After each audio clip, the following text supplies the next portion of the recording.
Ooh, welcome to episode number 32 of the Better Take podcast. I'm your host, Russel Orhii, and today we have someone on the podcast that's usually behind the scenes, but he's been on one time before. Yeah. And now it's like number two now. So we got Izzy. What's up? First solo episode. Yeah, solo episode. Last time it was a gang of us. So yeah. So like the reason why we have Izzy on today is because I think we're gonna start doing this format to where like on occasion we'll have the individual podcast episodes where we're just shooting the shit and talking about a lot of the current events that's happening in the world. I feel like oftentimes when we do have guests on, we don't get an opportunity to catch up. Like I haven't spoken about the Drake and Kendrick beef. I haven't spoken about like Pornhub being taken out of Texas. Like this is a lot of shit that we haven't really been able to touch up on because whenever you have a guest, you're focused on asking them questions and figure out like where they've come from versus like being actually to actually talk about shit that's going on in the country. Yeah. So like, let's get into it, man. There's a lot to talk about, to be honest. But first of all, I wanted to start off by just saying like, how are you? How's your life been? Man, I've been good. It's I've been busy. I feel like I'm finally to a point where I'm starting to like be happy about like every decision that I made getting to this point. And it's like, I'm starting to reap the benefits of that. You know what I'm saying? Yeah. So obviously a super dope spot to be in. A lot is like in play and a lot is being able to happen now that I like wished for when I first moved out here, or opportunities that like I was working towards that now I'm able to kind of build full, you know what I'm saying? Yeah. With us being a quarter into 2024, how do you feel 2024 is going in general though? It's been going good. I financially it's been amazing. And then just my family and everything else that I have going on, lifting, everything. Like the year started off, I feel like everybody hit that slump at the end of last year.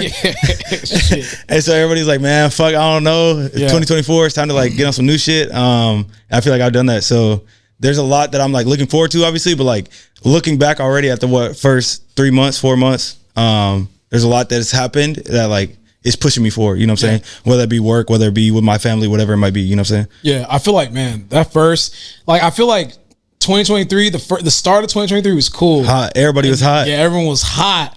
And then I don't know what I think it's like the recession and shit, but that shit hit like in the middle. Yep. Like summerish time. Come like November, it was like, man, by the time November hit, I was ready for Christmas, bro. I was ready to be done. And then I feel like this year was like just kind of getting rid of the bad energy of 2023. Yep. And I think a lot of people was trying to like shake back. Like, oh yeah, I'm gonna start off hot. I'm gonna do this. And I think a lot of people did, but then now I think we're kind of like, everybody relax. Like it's that evening out point. Like for 2024, it was still like I could see the promised land, right? But I was still being held back a little bit from 2023. So handling business, doing what you got to do and shit. Exactly. So I think for me personally, I think once we reach May, I will be like free. Ready that to go. Makes sense. Yeah. Like, cause I just feel like I'm dealing with some last little remnant things. Once I get these things taken care of, I'm good to fucking go. Yep. And I just focus on the rest of the year just being amazing. Right. Just lock in and worry about what's to come rather than bro. Cleaning up. Yeah, I'm still cleaning up from last year. And it's like, bro, I want to focus on what's ahead. And I've been able to focus a little bit, but it's just like maybe like another like 25% that I got to take. I feel you. That's what I feel like at the end of last year, I feel like mine, because especially with my job with content and stuff, like Black Friday is the end for me. Yeah. Like after Black Friday, no one's trying to do shit. Athletes ain't trying to spend no money. Companies ain't trying to spend no money. So that's like the end of my year. And then, so I was able in that time to like catch up on all my personal stuff, you know what I'm saying? And work on my personal content, work with my family and just like spend time and do all that type of stuff to where now it's like, I was able to start the year off and like really just get after it. Were you able to catch the eclipse? Was it 2 days ago or yesterday? It was 2 days ago. 2 days ago. Wait. Yeah, it was on Tuesday. Honestly, the days are so blurred, bro. It's Thursday today when we're recording this video. And like, I just feel like the last 2 weeks, time has just gone the fuck by. Every day is just like, we were just talking about it. Like everything, you just pop up, it's like, oh damn, it's already 6 o'clock, bro. Yeah, like I go to the gym at like probably 8, 9 o'clock in the morning. And by the time I get back, I'm looking at the time, I'm like, bro, the day's already gone. Done, cooked. Yeah, but no, I didn't see the eclipse. I mean, in Houston, it was like super gloomy anyways. That's true. You know what I'm saying? So it wasn't nothing crazy. But it is crazy, like thinking of that. My brother was in Austin and I seen somebody else post a story. It was like the whole city, it looked like nighttime.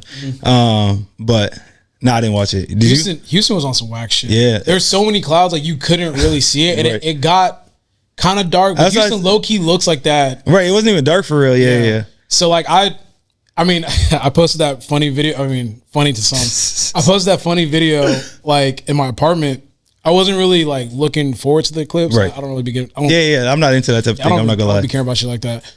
But I was like, you know, just in my apartment looking outside. I just made a funny video. And I wanted, like, they were looking up. I'm like, what the fuck are y'all looking at? There's so many clouds you can't see shit. So I looked up and literally saw it with my bare eyes. Bro, and I was burning in here. Yeah. I looked at it for 2 seconds. Not 2 seconds, my bad. That would have been bad. Like 0.2 seconds, instant migraine. Damn, for real? Yeah, my eyes are super sensitive to light. So when I looked at it, boom, day over. I went to bed. I took some medicine. I went to bed. It was 2:30. I'm going to sleep. Yeah, nah, because my eyes were super sensitive. But we were just talking about it earlier too. The NBA season. Yeah. Bro, is the NBA cooked low key? Like it is, bro. I didn't even realize the season was over. Yeah. I seen I follow like a lot of photographers and stuff, of course, and everything I seen was like, oh, Rockets' last home game. And I was like, damn, I didn't go to no games. I didn't even like look. I don't think I've watched this full NBA game this whole year. Man, I'm trying to think of. I think maybe Christmas. Well, just because we was hanging out, but like they was on. But I don't think I like sat down and like cared to watch a single NBA game all year. I don't think I've. Yeah, I'm thinking about it. I think maybe I watched Wemby play. Like I caught a Spurs game. Yeah, like, that is on true. National TV. But other than that, bro, I haven't tapped in for shit. I think the only time I was hyped for the NBA season was when Ja Morant was coming back. And then he got hurt. Okay, so it was like, he could. Okay, I did watch. I watched some of that, but yeah, man, I don't know. I just feel like the NBA has a damaged product. Yeah, because like when you think about it, there's 82 games in the year, so it's like the importance of catching a game isn't high. And then the thing for me is like I'm a Bucks fan. Yeah, I can't get no games out here, bro, unless like, you buy like the NBA Game Time. And to me, it's not that deep. You know what I'm saying? So like, I'll turn it on and it'll be like the Mavericks are playing like Utah, and I'm like, like I know it's a good game, but I don't really care to watch that. You know what I'm saying? It's tough too. I don't know, man. I feel like the NBA is kind of cooked because like when you look at like we'll get into it later, but like the only real game that I watched was Iowa. I think it was Iowa State, right? Or Iowa, versus LSU because of Caylin Clark. They had women's basketball had all the hype, bro. Yeah, and literally nothing else. I didn't care about the men's. I barely even know who won the men's. I don't know one men like. We'll get into it, but like I literally don't know anyone on the men's side of collegiate basketball. Yeah, but the NBA, I mean, I'm always rock with the Bucks. I'm always look forward to the playoffs, and especially in the more recent years, like be ready for the playoffs. But like even now, it's like I don't really care what goes on until if they make it to the like Eastern Conference Finals and then go from there. Yeah, but I mean, shit. Speaking about, I mean. Today, honestly, today is crazy because once again, we are recording on a Thursday. It's currently 6:35 p.m. And like, for those of you guys that keep up with like rap and shit like that, something crazy is potentially going to be dropping tonight. For sure, Future and Metro is dropping tonight. So I'm going to be riding that wave for like the next week or so. I low-key think they're going to be dropping like an R&B, type of album. I wouldn't be surprised. I mean, they just dropped, bro. And that shit snapped. So, like, the way that I've noticed that Future does shit sometimes is, like, when he does a double album, or, like, 2 albums. Two-sided, he'll do, like, something that's hard as fuck. Yeah. And the other thing is, like, more, like, R&B, melodic type of. Yeah, that's true. Yeah. What do you think of the last album? Before we get into the beat, what do you think of the album as a whole? It was 10 out of 10. Yeah. So, I listened to it. I mean, the last podcast episode that we recorded, I think it was, like, fresh off of, like, coming back from the BPN that I had. So for those of you guys that don't know, I have a supplement sponsor, and we were out in Nashville, Tennessee. Crazy word, crazy to say that. I was in White Wakanda, listening to Metro and Future go crazy. But it was the last day of the retreat, and it was like the last night, and like literally everyone's in their room. Mm-hmm. I'm blasting that shit full. Like I didn't give a fuck. I'm like, y'all gotta hear this. So, it was a 10 out of 10. I was listening to it. I was like, literally, there's no misses. It started out like the first track, I wasn't too crazy about. It was a little slow. Yeah. But then everything after that, I was like, dog, I listened to the whole album and he did not miss. No, they snapped on the whole thing, bro. And then obviously they didn't have the features listed. No. So I'm listening. I hate when they do that, bro. I'm like, I kind of like it. I'm trying to see exactly who on the song so I can go directly to that one. So I like it because it's almost like you're opening a box. You don't know what the fuck is inside. Yeah, that is true. And you're getting shocked. Yeah. So like I'm listening because the experience of listening to like that for the first time was crazy. I remember. So I'm somebody like, if it's not Drake, bro, I'm not staying up to listen to the album. And I'll probably be up, but I'm not going to turn it on. Yeah. I'll wait till the morning, on my way to the gym, start playing it, you know what I'm saying? Yeah. But I remember I seen everybody posting like that. I was like, I got to listen to it, bro. Yeah. And did you go straight to it? Yeah, I went straight to it. And I think that kind of threw me off too for the whole album because like, that's the energy you got right away. Mm-hmm. But obviously they snapped on the whole album, but turning that on, I was like, damn, hold on. I'm gonna have to listen to the whole album now. I'm bopping, listening. I'm like, oh my God, damn, that shit is hard. And all of a sudden I hear, and mind you, Kendrick don't drop verses very often. Right, nah. So I hear, these niggas talking out of their neck. I said, is that Kendrick Lamar? I was like, hold on, what the fuck? So I'm listening, and I start hearing what he's rapping about. I said, it sounds super extra, but I got chills. No, literally. Because I know what that means. Like when he started rapping and started spitting what he was spitting. They was getting on that. I was like, this is about to be a problem because this is a moment in hip hop. Right. So yeah, the album was fucking amazing. I wanted to talk about it when I was last here, but you know, obviously didn't get an opportunity. Yeah. But that, I mean, shit, we can get into it. That's gonna be like it's gonna be a major thing about the podcast. But obviously on that track, if you guys did not know, Kendrick dissed. I'd say it was like a light. Yeah, some slight. He ain't really throw the whole thing. Yeah, it wasn't too crazy, but he dissed Drake and J. Cole. J. Cole kind of caught a stray. And then from there, fast forward to last week, J. Cole drops his Might Delete. Might Delete Later. First of all, what'd you think about Might Delete Later? I fuck with it. I'm a J. Cole fan though. Yeah. So I want to say whatever he drops, but a lot of the stuff that he drops, I'm gonna fuck with. And then obviously he ended it with 7 Minute Drill. Yeah. I'm a J. Cole fan. I think he handled Kendrick. So I was definitely fucking with it. But the album as a whole, I think maybe 1 or 2 skips. Yeah. I'm to be honest with you, I liked it. I'm a big J. Cole fan. You talking about the whole album? Yeah. I like the whole album.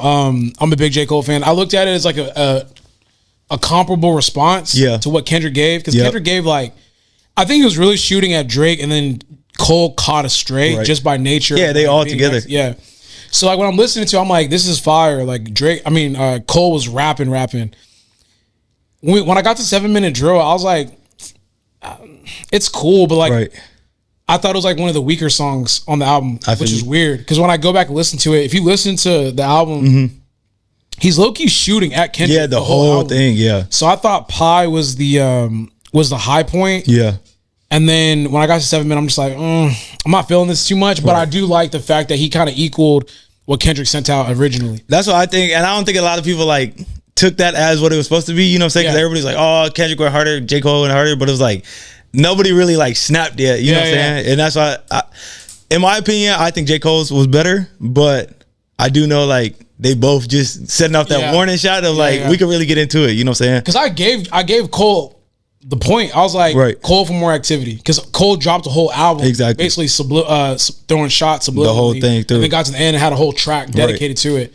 Kendrick just had a couple bars. So I was like, I give Cole the round for activity, but I was like, man, if Kendrick decides to respond, I'm gonna give it to Kendrick. So I know, I already know. I'm excited to see the Drake verse or the Drake song tonight, whatever it ended up being. If it drops, we might just drop this whole podcast episode and that shit never comes out. Never come out. But I mean, shit. Based off what happened right now, I think J. Cole got it. Yeah. And but okay. But that kind of for the music only, J. Cole got it. If you start incorporating his apology into it, then I gotta let it slide and go with Kendrick. Because here comes the big part. Not even 2 days after dropping Might Delete Later. Is it I Might Delete Later? Might Delete Later. Might Delete Later. Yeah. 2 days after dropping that shit, J. Cole issued an apology. And we'll play part of it here. Yeah. Me, right? So I'm so proud of that project, except for one part. It's one part of that shit that make me feel like, man, that's the lamest shit I ever did in my fucking life, right? Y'all heard some shit that happened 3 weeks ago, however long it was. Y'all heard that bazooka that was dropped on the motherfucking game, right? For the first time I was tested. Why am I tested? Because I got the world and I got my niggas like, what you gonna do, Cole?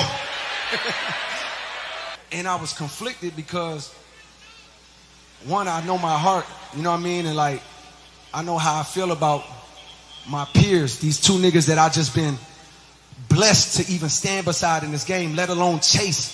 In my spirit of trying to get this music out, I ain't gonna lie to y'all.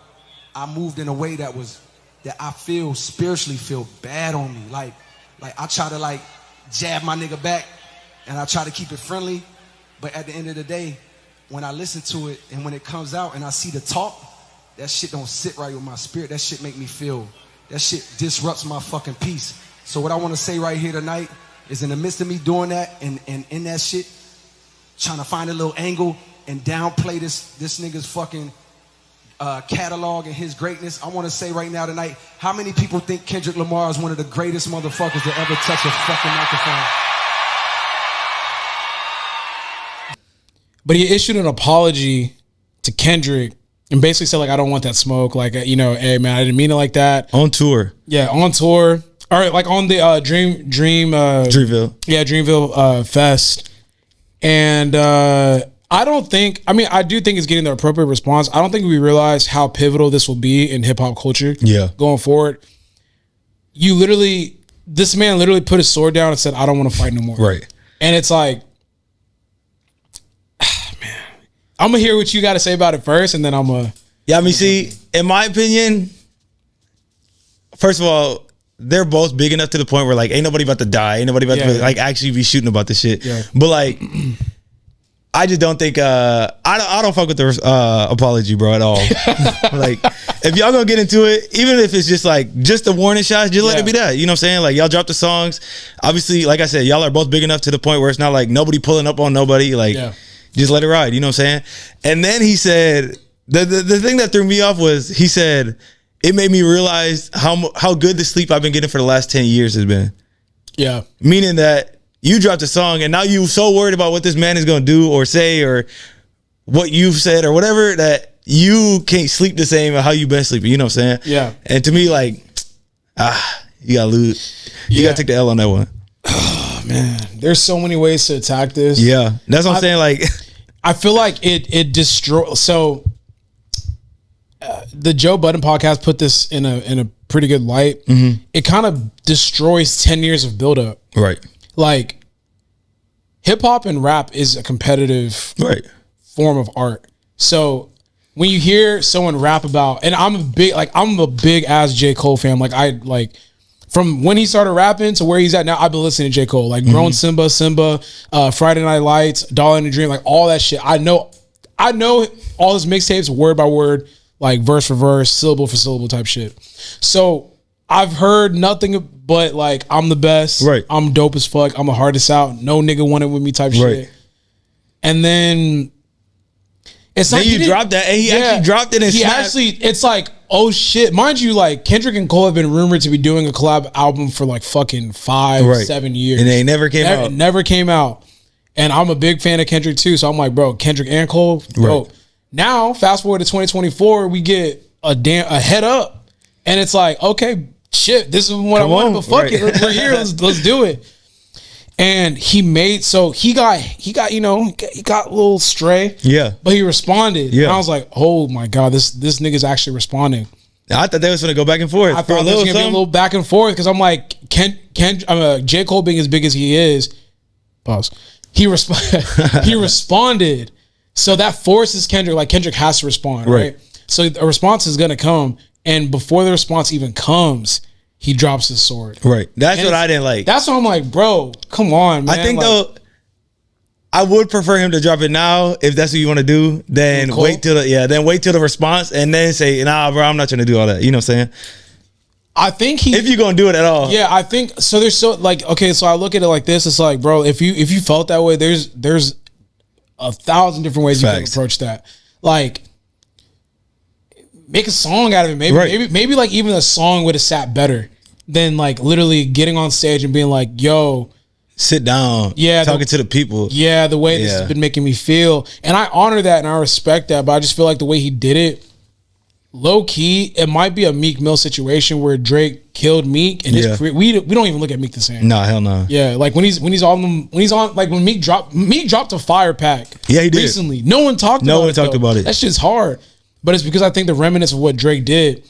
So when I look at what J. Cole did, I'm like, I'm kind of scared because, like, now I don't even listen to my Delete Later no more because I'm like, I can't. No, I can't. It don't hit the same, bro. Like, it don't hit the same. Yep. You know, like, 7-minute drill is snapping the first, like, 2 days. And then he dropped that shit. I'm like, bro, I don't even want to turn this shit on. He's talking about deleting that shit for real, though. Like, taking 7-minute drill off streaming platforms. That would be ridiculous. But what sucks too is that, bro, he spent the last 3 to 4 years.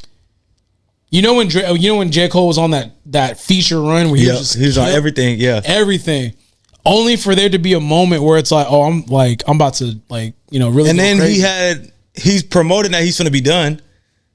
I think he's going to retire after this album. But I'm saying, this how you want to go out? That's what I'm saying. Yeah, I don't. Unless the fall off is about to be him and Kendrick. No, it's not. If it is, then they just gassed the whole situation. Yeah, but man. I just wasn't expect. This was something that was like unforeseen. I always knew that like people always kind of Drake out in the Kendrick Drake beef. I'm like, when Drake wants to rap, he can rap for real. And when he dropped back to back, that shit was everywhere. That wasn't even just no rap beef. That was a hit. So if Drake go with a hit and it's at Kendrick, and he's petty as fuck. Right. Drake is like he was beefing with I don't know if he was beefing with Pharrell specifically, but he was beefing with Pusha T. So he bought Pharrell's chain. So on Meltdown, it's like I melted the chain that I bought from your boss. Give a fuck about all that shit. He literally bought Pharrell's chain, which is he called Pusha T's boss. Right. Burned that motherfucker down. Actually did. And turned into something else. Right. So Drake beef's different. Yeah. And see, that's what I'm excited for is like, if Drake does drop, I know it's going to be fire. Oh, it's going to be fire, yeah. And he's going to do some shit, like, on top of that, too. So, like, I mean, shit, for those of you guys that don't keep up with the hip-hop shit, like, there was, like, a mass... I feel like the whole industry is beefing with Drake at this point. Yeah. Because it's Rick Ross, I think DJ Khaled, too. Yeah, you don't never see them together either. Yeah. Or, like, on anything together. I could be wrong about that one, but it's, like, Trav... I don't know if they're actually beefing, but Trav, Metro Boomin, Future. He always run with like 2 or 3 people and that's it. Yeah. Right now it's like 21 Savage and J. Cole. That's it. Yeah. J. Cole might be he might be cooked. He might be cooked. Yeah, so I'm excited. Drake invited Rick Ross's baby mama to a show. Damn. Nah, that's crazy. That shit had me crashing. Yeah, that's wild. I'll lie to you. Yeah. But Drake beef's different. So allegedly, supposedly, he's supposed to be dropping tonight. We'll see. Either tonight or like during the weekend or something. Yeah, I mean, shit. I hope we get it. Yeah, shit. If he drops tonight, what are you gonna listen to? Future's album first? No, hell no. I'm going straight to the Drake. Straight to the Drake. Straight to the Drake. Yeah, yeah. I think I'm gonna go straight to the Drake because that's where the shit's gonna be. Yeah, that's where it's gonna be. And then Future and that might still have some more shit in there too, with the beef. Yeah, I don't think so, but I wouldn't be surprised. Yeah, I would say like We Still Don't Trust You should just be chill. Yeah, like, if it's gonna be some melodic shit, let it be some melodic shit. Yeah, maybe some subliminals here. Right, some shots. Yeah. But that Kendrick shit just set the fucking culture on fire. It did. I think for the mainstream big time rappers, there wasn't nothing popping for a minute. Nope. It was like nobody was dropping. No, and the people that was dropping wasn't dropping anything crazy. Mm-hmm. And then like everybody else just like silent. You know what I'm saying? I'll say for this year. Because hip hop has been kind of dead for the past 2 years. Dead. I feel like this year is the best so far year in hip hop in the past like 4 years. Yeah, it started off hot. Yeah, because I feel like it's hip hop again. Yeah, you had and I always fuck with it's a bunch of people dropping shit. You know what I'm saying? And it comes to a point where it's like, damn, I didn't even hear this yet because she dropped or he dropped it. You know what I'm saying? So it's like it's always something to listen to. Yeah, because for me, like for this year, the albums I've been putting on repeat is Benny the Butcher. Everybody Can't Go, Schoolboy Q, Blue Lips. Is it Blue Lips? Yeah, I think it's Blue Lips. I don't even know. I ain't even hear it. That shit's hard. You should listen to it. All right, bet. Blue Lips, 21 Savage's album. I think that dropped like at the beginning of the year. Yep. Then now Metro Boomin and Future. Metro Boomin, Future. I think I'm missing one 7 Minute person. Drill. I'm trying to think of My Delete Later was dope. Glorilla? Glorilla Snap. I listened to that shit. I'm trying to look. Beyonce's album was good too. I haven't finished all of it, but it was good from what I was listening to. But it's been a good year of music. Then on T Grizzly dropped again. That shit was hard. He dropped again too?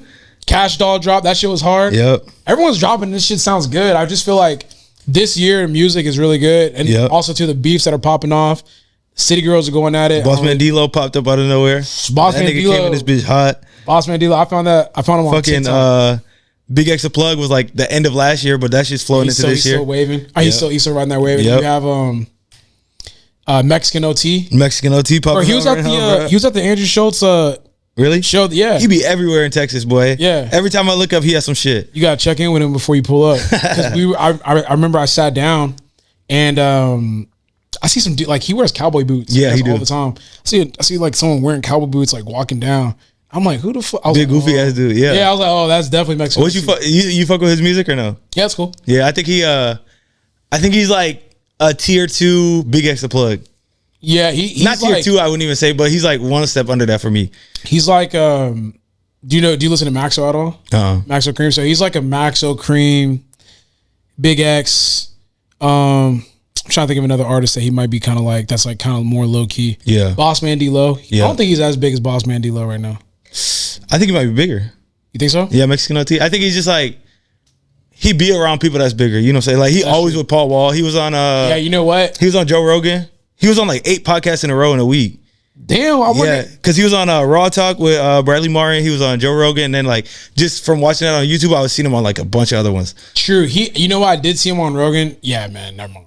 Yeah, he's out of here. That's what I'm saying. When I see shit like that, I always wonder like, is he signed with like a management company? Right, that's getting him right. Because getting on Rogan is not Right, that's a big time shit. Yeah, how did a rapper get on Rogan like that? And it's like he ain't even blow up yet, like for real. You know what I'm saying? Like he's big right now. Don't get me wrong, but he ain't like at that level that you think he would be to get on Joe Rogan podcast. Yeah, I mean, I fuck with Mexican OT. I listened to his album that came out this year. Yeah, it's good. Like that nigga was at Noto when we pulled up. That shit was funny. Oh yeah, he was at Noto. Yeah, he was. Yeah, he was.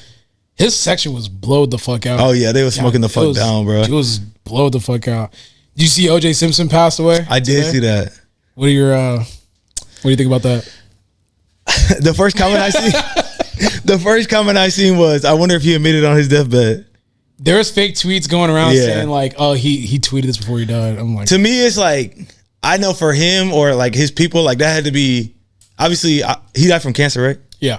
Like obviously that is tragic or whatever, but like, or not whatever, but that's tragic. But you got to think of like the hardship and the emotional roller coaster that man had to live through, bro, every single day. Yeah. So I know it's probably like a relief too, you know what I'm saying? Like, yeah, fuck it, it's done. Like, you ain't got to hear shit. You can, you know what I'm saying? So I think that's part of it that I like thought about, but like, that shit crazy, bro. It's one of those iconic people that like, maybe iconic for the wrong reason, but everybody knew him. Everybody knew what the fuck he had going on. You know what I'm saying? He's super polarizing. Yeah. I feel like, in black culture, like we kind of prop him up because he was able to beat the justice system. Allegedly, we don't. Who knows if he did it or not? That's what I'm saying. But like, still, yeah. I think general consensus is that people believe that he beat the system. He beat the system. Yeah. And for black people, it's like you don't. I mean, he allegedly murdered a white woman, his white ex, right? Yep. So theoretically, in America, that's like, it's not supposed to happen. You're supposed to be under the jail. You're supposed to be executed. Right. But he was able to pass through, and it's like, I'm not black, I'm OJ. Right. So I think like just like the polarizing aspect of that, when he it like when figures like that pass, it doesn't even seem real. Yeah, it's not. It's like it was like similar to like when Kobe died. Yeah, it doesn't seem real. I think part of it is too is like they're so far away from like not reality, but like we can't. I would say reality, yeah. Yeah, we don't get like an inside look at what they're actually doing. So like when Kobe died, it was like, what the fuck? You know what I'm saying? Like the only time you seen it was in pictures, on Instagram, whatever it might have been. But like, we don't see them on the day-to-day. We don't see them on Instagram posting all the time. You know what I'm saying? So it's like, you don't get that same interaction, if you want to call it that, to when then they die, it's like, oh, like he was still living, bro, every day. You know what I'm saying? It's so weird because like when you look at the legacy of OJ Simpson, you think about, you know, the trial, like the murder and the Bronco. Everybody got that Bronco clip in their head, bro. Iconic. I mean, even Shrek mimicked it, like with the horse, and like, oh, he's on a white Bronco. He's on a white Bronco. But like, people don't realize, for the younger kids that are listening, he's a top 5 running back of all time. Really like that. Nobody brings up his NFL career ever. No one ever. If you like, go look at OJ Simpson's football highlights. He was like was cold as fuck. I think it was back in the 70s. Yeah. 70s, 80s. Yeah, around that time frame. But like, I think that all gets kind of taken out of, gets kind of thrown away because obviously, I mean, he allegedly, you know, took someone's life, but it's crazy because he ran for 2,000 yards in 14 games. Yep. And like, they called him, that shit. Yeah, his name was Juice. His nickname was Juice. And the reason why I think he's so unique and iconic, I don't feel like that's what I'm saying. Yeah, I don't think iconic's a good everything word. You gotta say is like, is he? You know what I'm saying? But I think a better word would be polarizing. The reason why he's so polarizing is because he was so good at football that he transcended. At least he thought he did. He transcended race. Yeah. He has that famous line. It's like, I think someone was asking him, like, do you identify as black or do you identify or whatever? He's like, no, I'm not black. I'm OJ. Right. And it's like, that's such a iconic line. Yeah, it is. And then on top of that too, when he got out of jail, it was like a moment. Like Twitter shut the fuck down. Like the world shut down. Literally everybody, bro. And the stuff that he would say. That's what I think. That's what more so what it was, because he has like that entertainer personality. He does. Like that Muhammad Ali almost like talking to him. That it's like everything that he say is just like boom. It could just blow at any second. And he knows what he's doing too. Oh, exactly. He said they said he's like, I'm not gonna move back to LA because they still haven't found the killer. So like it's not safe. Wild as fuck to say that shit, bro. And he would lean into it. Like I remember like, his golfing videos that they would drop, and he would say like some wild shit. Hey y'all, hope you enjoy your weekend. And he's like, stay safe. He would say some crazy shit. Yeah. Where you're like, there's no way this nigga doesn't know what he's doing. Like, there's no way. But RIP to RP, I guess. I guess. Hey, RP, bro. Yeah, RP. Yeah, I don't know what to say. I don't know. I don't think he's guilty. So, well, I wasn't told that he was guilty. Yeah. So. If RP, bro. What is it? If it fits, wait. If it doesn't fit, you must have quit. If the gloves don't fit, you must have quit. Yeah, iconic. My dad used to. Cause my parents are lawyers, so like they were in love with that trial. That trial was like 1994, right? Somewhere around there. I think it was before I was born. Yeah, bro. I think the trial was 94. I think I remember because I don't remember, but I remember my parents used to talk about it a lot because my mom was pregnant with me during that whole thing, and they would always tap in because they would get their daily TV, like they would be watch TV and just cut to the OJ trial and just be playing it. It just play. That's what I heard. It was 1995. Yeah. So damn, I think. This is a weird topic to talk about just because like this happened like a couple weeks ago. But what do you, I think, okay, let me break down the story because it's kind of somewhat confusing. Not confusing, but basically like I think like someone sued the state of Texas in regards to like pornography or Pornhub. I'll put the article on the screen. But essentially Pornhub is no longer a thing in Texas. Crazy. Yeah. I mean, shit. Finna pour one out. R.I.P. R.I.P. bro. Nah, I mean, my only thing would be like, there's so many other ways to get that on the internet. Like banning one website. That's what I'm saying. Like banning one website is kind of crazy. I was gonna ask you about like I don't want to get you in trouble. I will say I have friends that do not watch porn at all. All I will say is that if any man says that they don't or never have, they fucking lying. Don't or never have. I think the same thing too. Like whenever a dude says they don't watch porn, I low key think they're lying. They trying to play the scheme, bro. Yeah, I don't watch porn. No, hell no, bro. That's nasty, bro. Yeah. All right, sounds good. It fries your brain. All right. Okay. All right.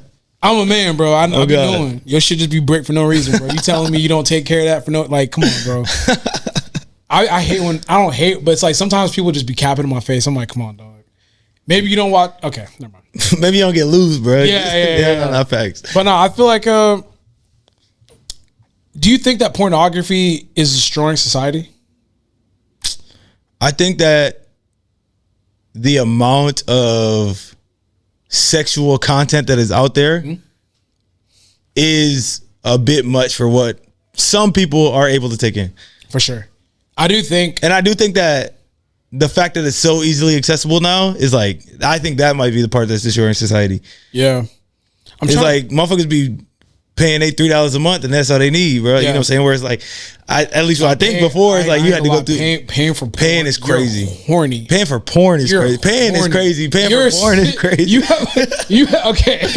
I'll say this: if you have to pay for porn, if you're paying for porn, you have a problem. You got a problem. You need to stop for sure. Okay, yeah. Go ahead and unsubscribe. Yeah, that's crazy. Delete your account.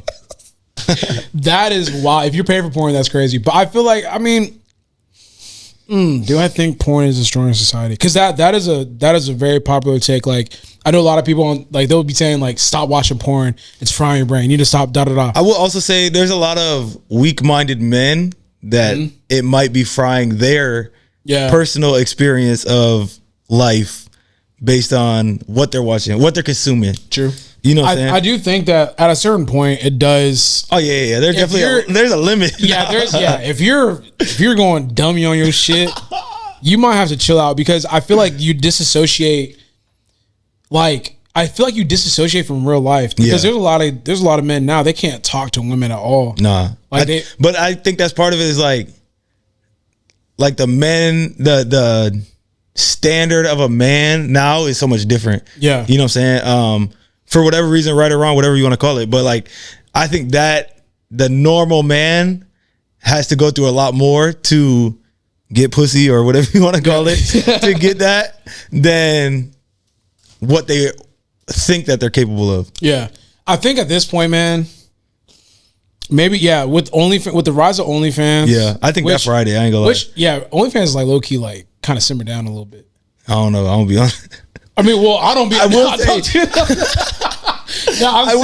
I'm just saying that I don't see it as promoted as much. Like, I feel like the girls are kind of transitioning out of it.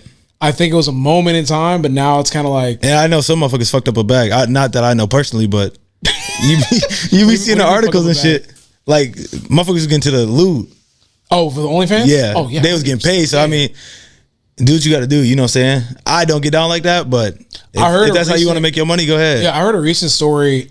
I want to have Jazzy back. We were just talking about it. I want to have a Jazzy back on. But I heard a story about through friends, a girl that she had trouble finding a man because she had not because she had OnlyFans, but because she had OnlyFans. Right. But she's like, why can't I find a man? Why can't I find a man?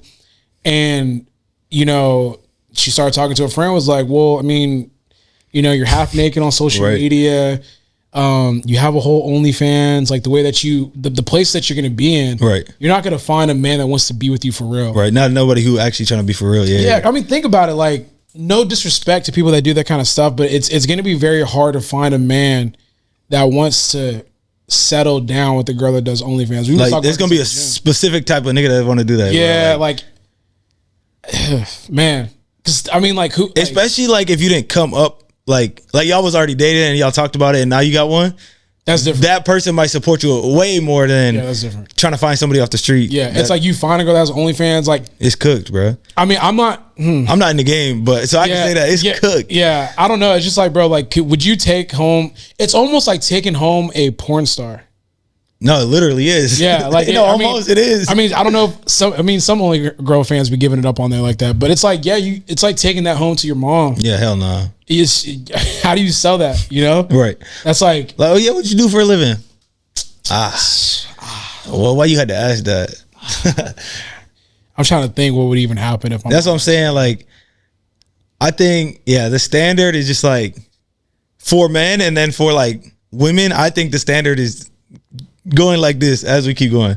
Yeah. Do you think? I think like a lot of girls think that dudes want a certain thing, but don't realize that, like, because we were talking about at the gym. It's like, okay, you go and get a BBL, you go get like, you know, get done up. Yeah, you get done up like that, and you think that men like that, right? Which visually, we like it, but it's not gonna make us like stay around for want to like cuff you for again. Like, I think it goes back to what you were saying before. Is like, the type of man that you're going to attract with that isn't going to be the one who actually trying to, you know what I'm saying? Yeah. Like you just said, like, we'll be attracted to that. We might see that. We might compliment it, whatever it might be. But like, actually wifing somebody who like getting down like that, it's like, I don't know about all that. Yeah.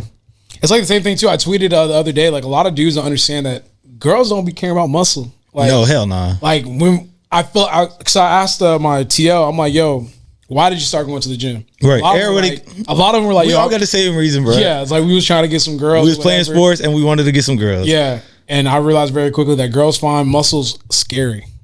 And I will say, I will say I think women respect a certain look. Yeah, I think there's definitely there's a certain having some type of muscle, muscle to you. I passed that threshold. Yeah, and then I think there's definitely a past the threshold and to the point where you'll only get with certain type of women. Yeah, Because I think like they have to they got. I think the females that like men with that much muscle or more than normal muscle is like they got to be deep in the fitness shit too. You know what I'm saying? Yeah, and then it's like, do men who really have too much muscle fuck with the women who have too much muscle? You know what I'm saying? Which most of them probably don't, I think. Yeah, no, because I'm thinking about it now. Like I can't even count on my hands how many times a girl said, "Oh, he's too scary. Right. He's too big. Like he's gonna crush me. He's too big." Right? Yeah, it's like what the fuck. Like, Pause. Oh yeah, pause. Wow. Oh no, that's not pause. Well, I said he's too big, so I had to say pause. Oh, okay. No Diddy. Yeah, when I think about it, it's just like I just think at a certain point, like we've gotten too sexualized as a society. Yeah, definitely. But society's always kind of been sexualized. Like, yeah, I think now it's just like with the rise of social media and everybody's on their phone all the time, bro. Like, yeah. I don't care what kind of content you look at, what you like. At some point throughout the day, you're gonna see something. Oh, here's a good question because you have a son. Yeah, there's gonna come a point where like he's gonna have full access. Yeah. To like all that kind of stuff. So it's like it's so easy at this point to see that kind of stuff. How are you going to kind of like, I guess like censor? Yeah, I mean, like I just said, any man who says they don't or never have is definitely lying. So part of, I think, being a good parent is like letting nature run its course and just dictating that a certain type of way.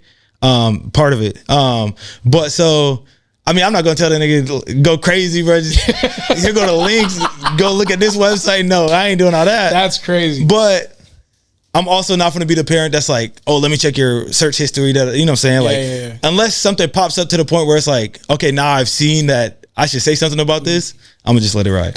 You're like, yo, Xander. Hey, yo, bro. You are bugging. I done went to the bathroom 3 times that night and there's toilet paper in there, bro. I already know it's getting down. In the restroom is kind of nasty though. Crazy work. I've never.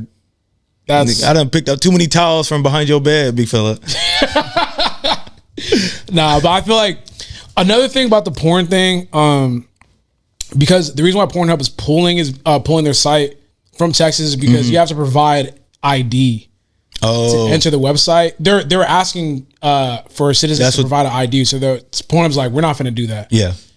I don't think people realize like the fact that Texas asked for Pornhub to do that. That's like a security issue. Oh yeah, definitely. Imagine having to. I mean, I ain't gonna lie though. I think we passed the security issue at this point. No, we are, but that's like adding to it. Yeah. Imagine like a website scanning your ID, your actual fucking ID. Well, that's what if you get your Instagram taken down, that's what you got to do.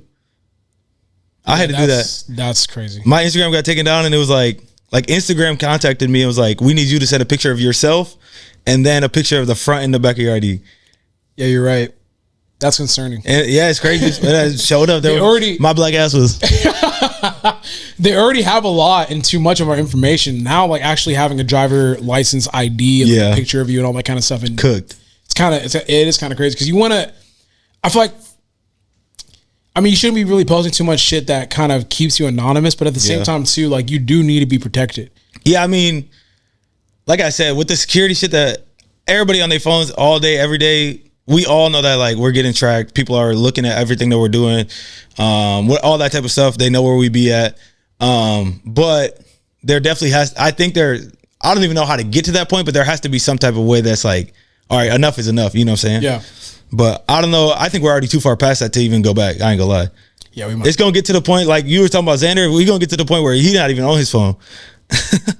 What do you mean? Like I think it's gonna get so far that like everybody's just like, man, fuck phones, fuck. It's gonna go back. And I think like history repeats itself over and over and over, bro. Like I think we're already getting some of those kids where it's like they just don't be on their phones. Like, yeah, I don't have Instagram or any of that kind of shit. Like I just be low key. Yep. Because you do have those people that. And I remember even like high school, college, even people now, it's like, oh, I don't be on social media. Yeah, like they literally be like, I don't be on that shit. Like they have one, they have like a burner account just to kind of keep up with shit, but they don't actually post or do any of that kind of stuff. That's like even Lydia, like. My fiance, she has an Instagram. I don't know the last time she posted. I think the last time she posted was when we got engaged, was November. Yeah. She don't live on there, right? No, hell no. Kind of just. Which is what I fuck with because through my job, I like live on social media. That's part of my job, all that type of stuff. But like when I go home, she don't be talking about who posted this story. You know what I'm saying? Like we get caught up in that a lot because that's what we do. But like when I go home, she not on that shit, which is super dope. What's funny is that when we talk, I don't even talk about who posted what. Nah, we don't be talking about people, but like we always like it's everything is social media. It's because it is like reporting the news and what's going on. It is literally. So like, low key, you are kind of keeping up with it, but like I don't be because I do be paying attention to what Drake posts. And like, and it might not even be like the people in your circle, but like, oh, do you see Kanye West and Kim Kardashian this or that? You know what I'm saying? Like, you gonna pop up and see something from social media. You know what I'm saying? That's true. Yeah. But damn, RIP Pornhub, man. RIP Pornhub. RIP that boy, fucking OJ Simpson. I don't actually watch porn that much anymore. Me either. Yeah, I don't really be tapping into it. I was thinking about it. I'm like, I think the older you get, the less that for some people, the older you get, the less that shit go. I think other people, it might be the opposite. Just be horny and just be crazy. Yeah, I don't be tapping into porn like that. And like that boy said tapping in. No, I mean I don't. Nigga said he got the updates on the phone. I mean, because when people are younger, they be tapped in. They have their their. Nigga said I'm gonna go on the third page, about 6 videos down. That one right there. When your parents go on vacation and leave you back at the crib, you're going dummy. Nah, but yeah, RP to Pornhub. But speaking about sexual acts and deviancy, we have Diddy. Yeah. I honestly don't even know where to start or how to really talk about this. Yeah, I mean, obviously it's a huge topic right now. That link that you sent me, it just sounds like there's so much that they have to go through that like there's just so much shit. So many people they have to interview, so many people that they need to hear from, and like they just building the fuck out of a case right now. The memes are funny. Oh yeah, the memes is funny. The No Diddy is hilarious. No Diddy shit is I'm saying No Diddy. You are? I'm gonna pick up on it. Yeah. Like, No Diddy. The Meek stuff is, the Meek Mill stuff is crazy. Some of the content that I've been seeing now after hearing this is like, yo, this shit is a little too much. What concerns me, like, you're not on Twitter as much, right? I be on there. You be on there. Have you seen Meek's tweets? Nah. He should stop posting. Someone should tell him, hey, bro, you should stop posting, because the way he posts about like, so like, let's say they're like, damn, Meek, Diddy was fucking your ass. Like, no, he wasn't. He was doing X, Y, Z. Like, that's how he'll tweet. Nah. It's like, it makes it look like he's almost complicit or like it was happening. Like you trying to defend yourself a little bit too much. Yeah, like, I don't know, man. I just feel like he should just leave that alone. But yeah, the Diddy thing is crazy, and I want to harken back to the Cat Williams conversation, because I'm like, when you think about it, Cat Williams said this is going to be the year of truth. Yeah, and it's like, bro, there have been so many things that have been coming out, like with every celebrity. So the Epstein, Diddy. Brad Pitt now. Yep, he's being outed as like as an abuser, allegedly, and now Diddy. And the Diddy thing is like a big thing too. It's like it's like low key, like this dude was running. I don't know about sex trafficking. I think he was like somewhat involved somehow, in some type of stuff. And then the allegations of, I don't even want to repeat it. Like, no facts. Just like wild shit. Like, I don't know, man. I pray that. I don't even have to pray, because I don't think I would ever get into some sexual shit like that. That's crazy. Bro, the fact that like, and I mean shit, teach their own, no matter how you get it, whatever. But like the fact that people would take that step just to like achieve something in life or achieve something more in life, like cooked. Like achieving, what do you mean? Oh, you're talking about the people that were okay. And I mean shit, obviously if it was like sex trafficking and stuff like that, we know that those people wasn't like voluntarily doing it, but like the voluntary shit, you know what I'm saying? Or even if you want to call it involuntary, but like being in that situation is just crazy. I wonder like what is the mindset whenever you're, so let's say, actually let's not say that. From the perspective of someone that has a lot of power, right? What drives you to do things that could potentially make you lose that power? Like this isn't like you're just doing some like very low key under the table shit. This is like big shit. Like you running a motherfucking whole operation. Yeah, to where like it could kill your whole legacy. Right. Like you're really just whoa. Did not mean to do that. Yeah, it's crazy talking about Diddy. You're rolling the dice with your legacy. Right. Because like when you're doing evil shit like that, bro, like at the very least, think about what it could do for your legacy and your career. Yeah. Just don't do it. I think, in my opinion, I think people at that point are like so far beyond thinking like normal, like that doesn't even cross their mind. Yeah. You know what I'm saying? Like they think they're so untouchable that like they don't even like process that like, oh, if I do this and somebody finds out, that like, you know what I'm saying? That type of thing.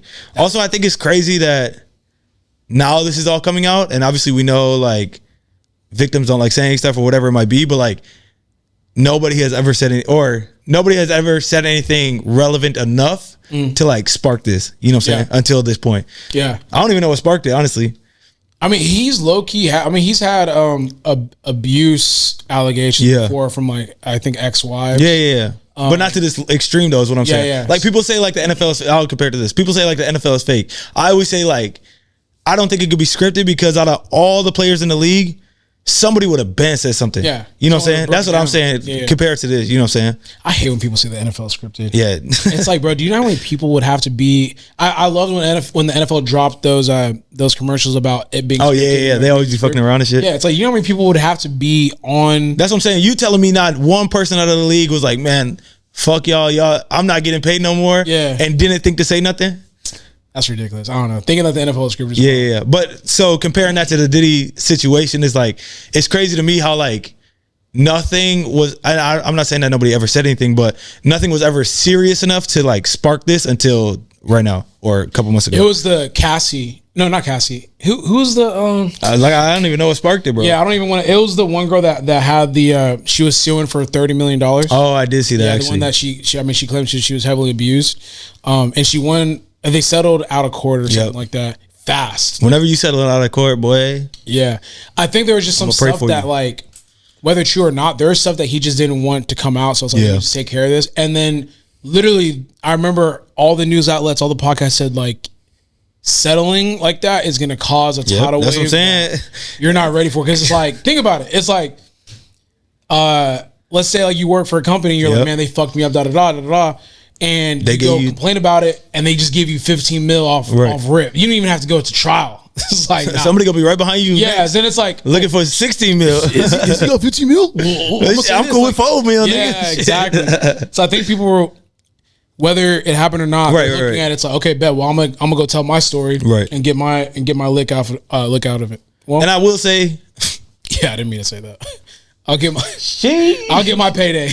I will say, with all the laughing and joking, it's not funny. It's not funny, obviously, but there is some humor in the darkness for like what we're talking about. You know what I'm saying? The memes of it. Mostly the memes, because people are saying no Diddy. Yeah, of course. I just want to make sure I say that. We giggling and laughing and saying no Diddy. It's not a funny situation, but I definitely want to say, like, you know, it is scary, especially in the social media era, to know that stuff is still going on. Oh yeah, because I would think that with social media, like, everyone has a voice, and everyone. I think that everyone thinks they have power. So it's like, no, they don't, bro. Yeah, if you're being abused or like taken advantage of or whatever, you would run to social media and say something or tell somebody that could do something for you. There's so many people, like, and I don't know if it's just the way that I was raised or what, but like, there's so many people that don't think they have a voice though. Like, even with social media, they're like, there's no way I'd ever be able to take down a Diddy or a XYZ, even if it's nowhere near that level. Like, I would never speak out because I can never compete with what they have to say. You know what I'm saying? Yeah, it's your word. And also too, what's scary too, which I've just remembered, is that those people have like police officers, judges, and all that kind of stuff. Because the same way that people, the same way that judges and policemen are just people, those people are fans of like Diddy. Yep. So it's people on his side. That shouldn't be. Yeah. So it's like, imagine like the police get called over to his house. Right. It's like, oh shit. Oh yeah, actually I didn't see nothing, bro. Yeah, the police officer is like a fan of fucking Bad Boy, and it's like, man, we're not gonna say anything. It's all good. Like, just y'all take care of it. Yeah. He come to the door like, oh yeah, we all good. She ain't even me to call. That's scary. Yeah. Now whenever Diddy says like, you ain't never been to a Diddy party, that shit just hits. Did you see that video that he posted? That was man, if he goes down, that is like eerie. That's scary. See, that's the part about it, is like, bro, there's really people, and think this is one person that the whole world knows who P. Diddy is. But like, think about how many different layers that shit is happening. Yeah, we should actually link that video because I'll put it. It was his IG post where he's like literally he posted the video of him running from the cops. Running from the cops, yeah, running from. And he said some like they'll never catch me or something like that. Something I don't know. I'm just sick. Like I remember when they talked about it, like when people were like, "Yo, Diddy's sick." I'm like, "What did he do now?" Right. And they're like, "Oh, he just posted da da da." And I was like, "Let me see." I was like, I would have been laid low. I looked at the post. I was like, "That's what I'm saying." Like, this nigga's crazy. Wildin'. It gotta be. Like, at the very least, even if you're innocent, you should just chill out. I know his legal team not telling him to post that shit. Hell no. They like that's almost like waving your finger at the wall. It's like y'all ain't got shit on me. Right. I don't know. That's bold, man. Yeah. Hopefully nothing comes out of this. Hopefully, if people were assaulted, hopefully they get justice and Diddy has to pay for those crimes. Facts. But it's just weird that another big legacy is tainted. Yeah, like at the very least, it's probably tainted because it's like you had Bill Cosby, R. Kelly, Diddy now. Jonathan Majors got fucked. Yep. I've never seen someone get. Yeah. Jonathan Majors' career got fucked. I've never seen someone's rise be so like meteoric, and then it just done takes a hit. He settled for. I mean, he didn't settle. He didn't get convicted, and he just has to do like a year of classes. See, that's the part that shit crazy too. And he lost his whole. He basically lost the whole momentum of his career. That shit crazy. They had him as Kang. They had that nigga as the face of Marvel, bro. Right. Face of like, bro. I don't think y'all understand. The face of Marvel. This nigga was in Creed 3. Yeah. He had just done. What was that? The Sinister. Was it the Sinister Six or some other fucking movie? No, I'm not. Some crazy shit. He was on the path. He was on. Girls were calling this nigga sexy as fuck. Like it's Jonathan B. Jordan or not Jonathan B. Jordan. It's Michael B. Jordan. Then Jonathan Majors like as sexy as fuck. And then boom, got hit with that case, and now he's struggling. I mean, I don't know if he's struggling to keep his career, but it's just like his name is tarnished. He's done for. Yeah, I think. There's just so much like I said, it's crazy to think about like again P Diddy's name. Everybody knows it's Jonathan Major, like the big time people that we know of doing crazy shit, and then just think of like every level that shit's happening at. That shit fucked. It's also scary too, man. Be careful. That's what I'm saying. People be out here wild for real. Yeah, I literally just be in the crib. Yep. Like, I've talked about this a million different times. Like at the start of the year, my main goal was to. I use this term a lot, and I don't mean it like in a negative way, but fall back into the darkness. Yeah, that sounds crazy. But fall back into the darkness, like I was We're like, really in the anime for real. Yeah, no, for real. I'm looking at this as like my my Sasuke arc when he leaves the village. To my anime niggas that are listening to this, I look at it as like I'm falling back into just being alone, being by myself, training, fucking with people in a way that I could still fall back if need to, not getting too much in the mix to where it's like I'm in the mix and causing drama or whatever. I just want to be out the way, go to the gym, get back to the crib, watch sports and shit, post on social media, do my thing. I'm be out the way, bro. Yeah, I'm cool. I think that's a nice part about when we had Xander. It was during COVID. And then like we raised him. Obviously it was just me, my brother. At the time, we all lived in the same crib, bro. Me and my brothers, Xander, Lydia, and then our cousin lived with us.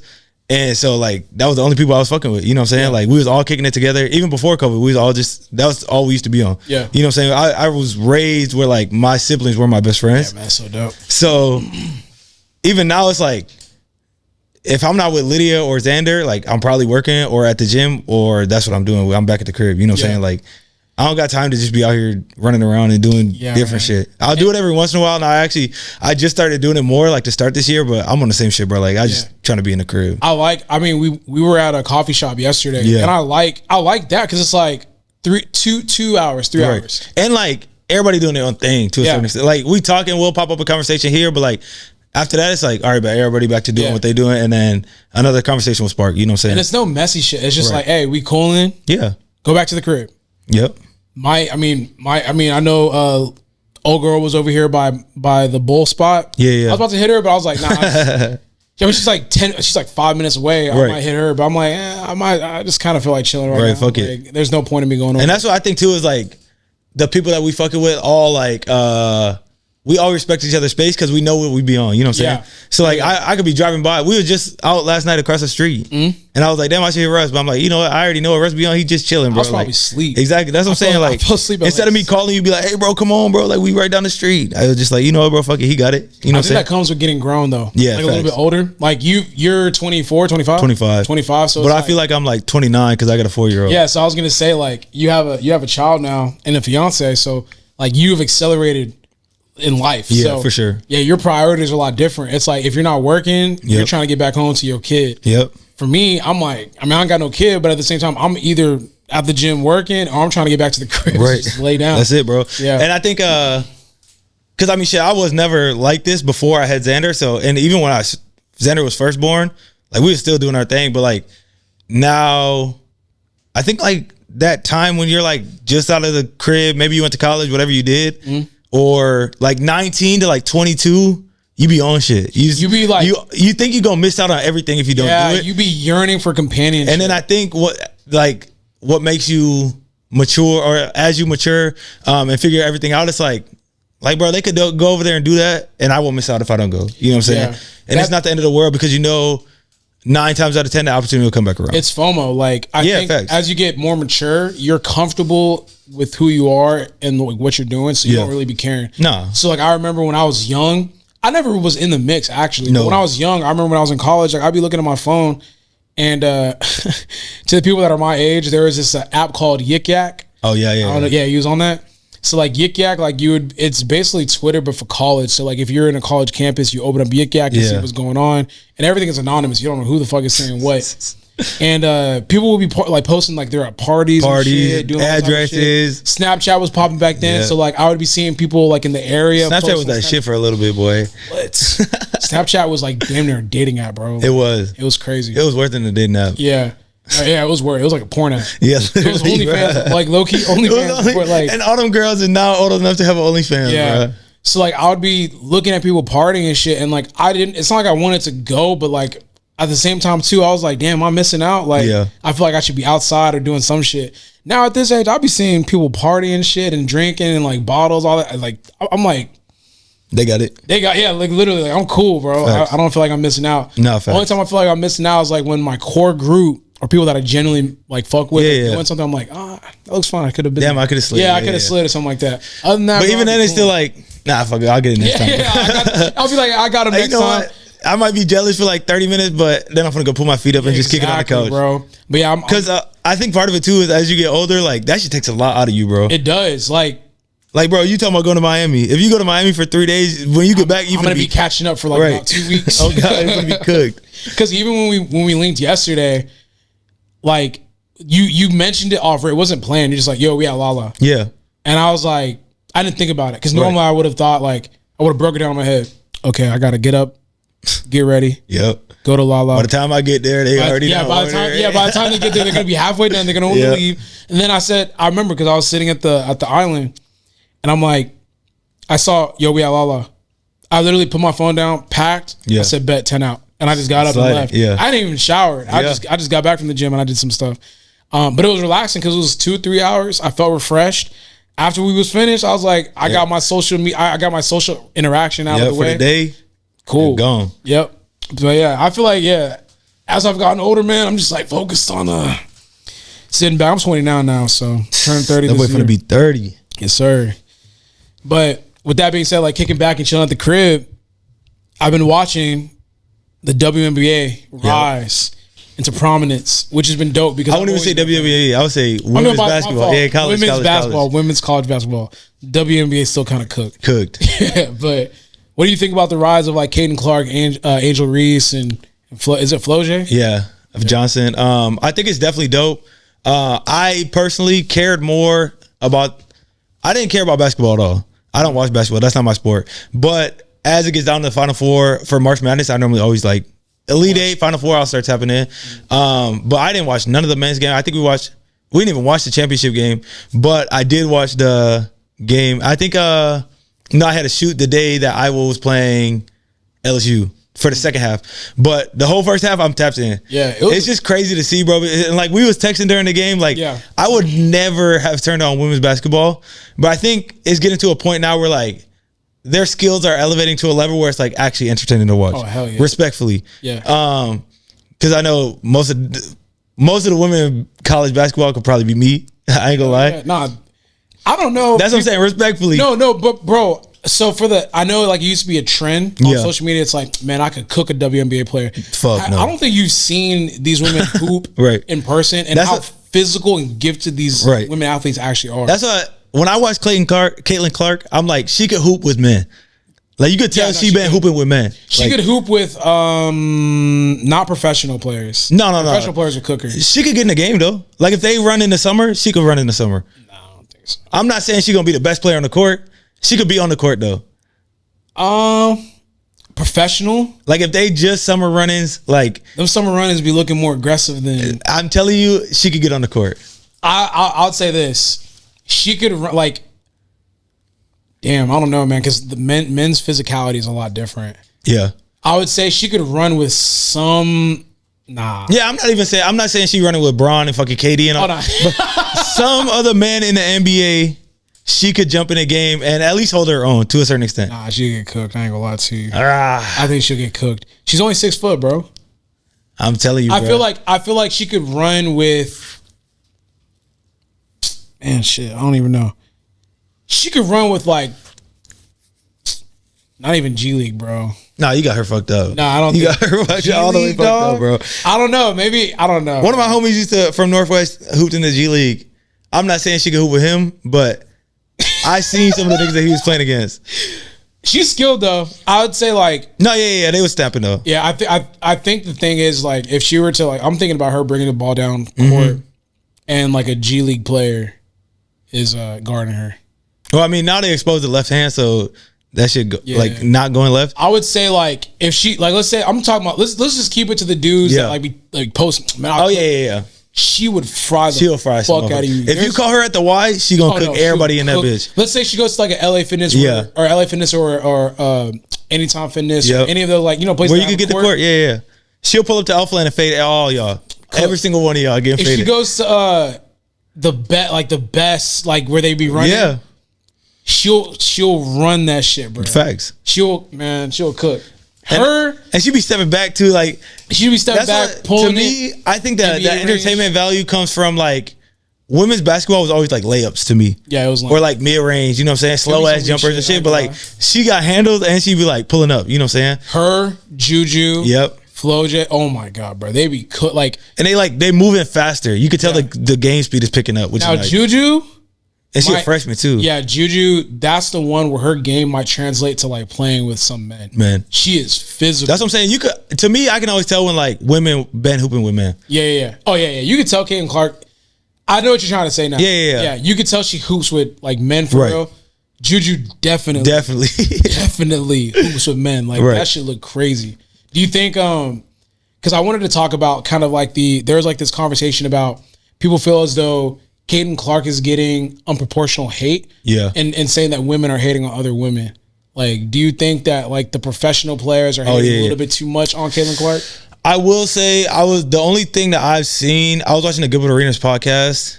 I don't know when it was like last week. I don't know who was on it. I don't know what the WNBA player was. But I know you're talking about Lexi she did sound like she was hating, bro. But I guess Kel was telling me that like they say that about her about all type of like college players. So based on what I heard, yes. But it's like, you don't never hear no man talking about no college players coming up. Like, you'll never hear, at least negatively, you'll never hear no NBA stars or higher ups in the NBA talk about nobody coming out of college. Negatively. Yeah. You know what I'm saying? I think that's where the disconnect is. And I was watching Shannon Sharps. He said, like, everybody wants athletes to talk. Everybody wants athletes to use their platform. But when they do, then it sounds like hating, which is basically what we're saying, but like at the same time, that's why we want to hear. You know what I'm saying? Yeah. Like I get to hold my own opinion about how I feel about what she's saying, but I think that the WNBA, they probably realize what's about to happen. You know what I'm saying? Like she's about to come in and she already is the face of the league. She's not even in the fucking league. She didn't even get drafted yet. You know what I'm saying? But like everybody knows Caylin Clark as the women's basketball player. Yeah. And so obviously they're gonna feel some type of way. Even if they say they don't, like everybody gonna feel some type of way. You know what I'm saying? That'd be like if a new powerlifter come in and he just running shit. You know what I'm saying? And he's cold at it too. You know what I'm saying? Like, and he got the social media presence and he on ESPN. He's like a junior coming up. Right. And like he's killing shit and they're like, oh, he's already the face of powerlifting. Yeah. And he got 3 million followers. Every post going dumb. They posting him on ESPN. Like, you might not say that you feel some type of way, but deep down you go like, man, fuck. Yeah. You know what I'm saying? Because the way that point is exactly how I look at it. I don't view it so much as hate. It's just these are athletes, bro. Right. Oh yeah, they're competitive. They're competitive. So exactly your point. It's saying like, okay, you know, you have this young girl coming up. She hasn't even played a lick of like professional basketball, but they're already calling her like she's next up. She's going to be the face of the NBA. Right. You got the women and the WNBA are already there. They're like, the fuck, like we what about still us? here? Right. Yeah, we still here. Like we're nice too. And they're looking at her and it's like, yo, you're going to come in and struggle a little bit because we finna stamp you for real. Right. So I don't think it's just weird because like they're in a transitional point where they're actually getting media attention. Yeah. So it's like, hey, come on, like we know Kaylin's cold, but like, bro, can we at least get some media for us? Yeah, like, bro, we've been hooping. Like, there's people in the WNBA that hoop just like her, right? Which I'm not sure because we don't watch. Yeah. They're probably thinking the same type of way because I'm thinking like you said, if a powerlifter came up and they had a shit ton of followers and they're killing it and they're just a junior, I'm like, yo, wait till you come to the open. Like, I'm here, bro. Like, wait till you come get this smoke. Yeah, for real. Like, I got smoke for you too. So it's kind of hard to like say it's hating, but also too on the other spectrum of it, like you can't look at it. It's like, yo, you should be propping her up because if she gets propped up and she's the face, she's gonna bring more eyes over to us. Yeah, I think there's definitely I feel like there's always a disconnect, bro. Like no matter with the young generation. Every time, bro. Like no matter what sport, it don't even gotta be a sport. Like when someone new is coming up and they really killing it, no matter how people talk about them at the people at the next level, no matter how they talk about them, it's always gonna seem like bitter. You know what I'm saying? Yeah. I would say too, like when you look at Caylin Clark and then you look at like Angel Reese, I wonder like because I'm comparing it when Wemby came in. Yeah. When Wembyana came in, like Wemby is a 7'4", 7'6"? Yeah, something like 7'6", 7'4". Something crazy. Whenever he came in, no one really hated on him. Nah. They were actually singing this, but they were like, they was talking about he's gonna be crazy. Yeah. But I think also too, just because that it was kind of just undeniable. Yeah. It's like you're 7'6". But that's how she is too, though, in my opinion, at least. But again, I don't watch I don't watch women's basketball, so I wouldn't know. I think the thing with her is like she's almost like a Steph Curry. Yeah. So they're thinking like, bro, when she gets into the WNBA, like she's not going to be letting them threes rain like that. Sound good. I didn't think she was going to let it off on LSU like that, boy. She was letting them. Well, they put the white girl. They should have FloJ on there, bro. Yeah. But the memes about that shit were funny. Like the second they saw that white girl, she started cooking. I thought they would put FloJ on her, but if she was on her for some of the game and she was handling that, but yeah. I think they just looked at it as like, I mean, they don't want to get her in foul trouble or anything like that because they need her. But I don't know. I think I'm excited. I'm actually excited to see how that transition is going to be because there's so many people talking about it. Because I think I will tap in. I'm gonna have to the games because Angel is going to come out too. Yep. She might go to LA, which is going to be good. I don't know shit about none of the teams. I'm not gonna lie to you. It's the way that it's shaking out. I only know two of the teams because it's 1 and 2 pick. Yeah. I think Angel Reese is going to go 2 because they need a big, the Sparks do, and then Clark is going to go 1, obviously. To Indiana though. Okay. Yeah. So. Yeah, I mean that's going to be cooked. Look at Paul George. But they just announced. they just announced that they have 30 plus national TV games now. Yeah, I mean that's the thing that I'm excited about is like, again, I don't watch women's basketball, but like. Just seeing sports grow like that is dope. Even like the powerlifter shit, when y'all had like the post game interviews or press conferences and stuff, was like it's dope. You could just see the development, you know what I'm saying, which is dope. They got powerlifting on CBS now. Yeah, that shit crazy. Yeah, they sound like a TV deal. I heard about that. It's just like you get to see the level up, you know what I'm saying? As a fan, I'm just a fan of sports in general because that's just how I grew up. But like, so you get to just see like the development, and that's what I fuck with. Yeah. So I mean, I was gonna transition and say, speaking about development. But no, I wanted to talk about IG and the algorithms, and just like because we've been discussing this for I feel like a couple of weeks. For sure, at least now. Yeah. Ever since I got back, when I finished competing, and I can't really tell if it's because it's like my post meet blues. Because after you do it powerlifting meet, you just don't. You ain't hit like, no PRs. Yeah, you hit no PRs. You ain't do nothing sexy. Like Nobody nothing ain't lean no more. Yeah, so it's like I just don't feel like posting on IG. But I've noticed over the last maybe like month or so, everyone's numbers are down. Like for me, I feel like I average close to 30K likes, maybe close to 40K if it's a really good post. Now it's like, bruh, I'm shit. If I post something, it struggles to get 10. You know what I'm saying? So, Yeah. and I'm noticing that across the board for most people. It's like it's a struggle out here. So it's what's your current feel and take on IG? I will say, so like this plays a big role in what I do because this is literally my job. Like, This is all- this you know what I'm shit, saying? this is- All of our, yeah, literally. This is all our job. That's why we talk about it. So I rely on other people seeing value in social media. You know what I'm saying? But I think a lot of it, one, last year, and we talked about this off the podcast, but like last year, everybody did social media. Obviously, there was like y'all who were already doing it. There was a boom during COVID. Everybody and like those people popped. And then last year, I feel like everybody was doing social media. Yeah. And I think a huge thing that plays a role into us is like how deep we are into it. So I always like think like, what does it look like from the outside perspective? Because like in Houston, everybody got 100K. You know what I'm saying? Like that's the norm. You know what I'm saying? And so I think that plays a big role into it. It's like we're seeing all these big accounts not get traction, but like it's only because we're looking at all these accounts. You know what I'm saying? Where it's like there's definitely people obviously still popping off that are still coming up, but I think people got to a point now where it's like everybody was doing the fitness shit for a little bit.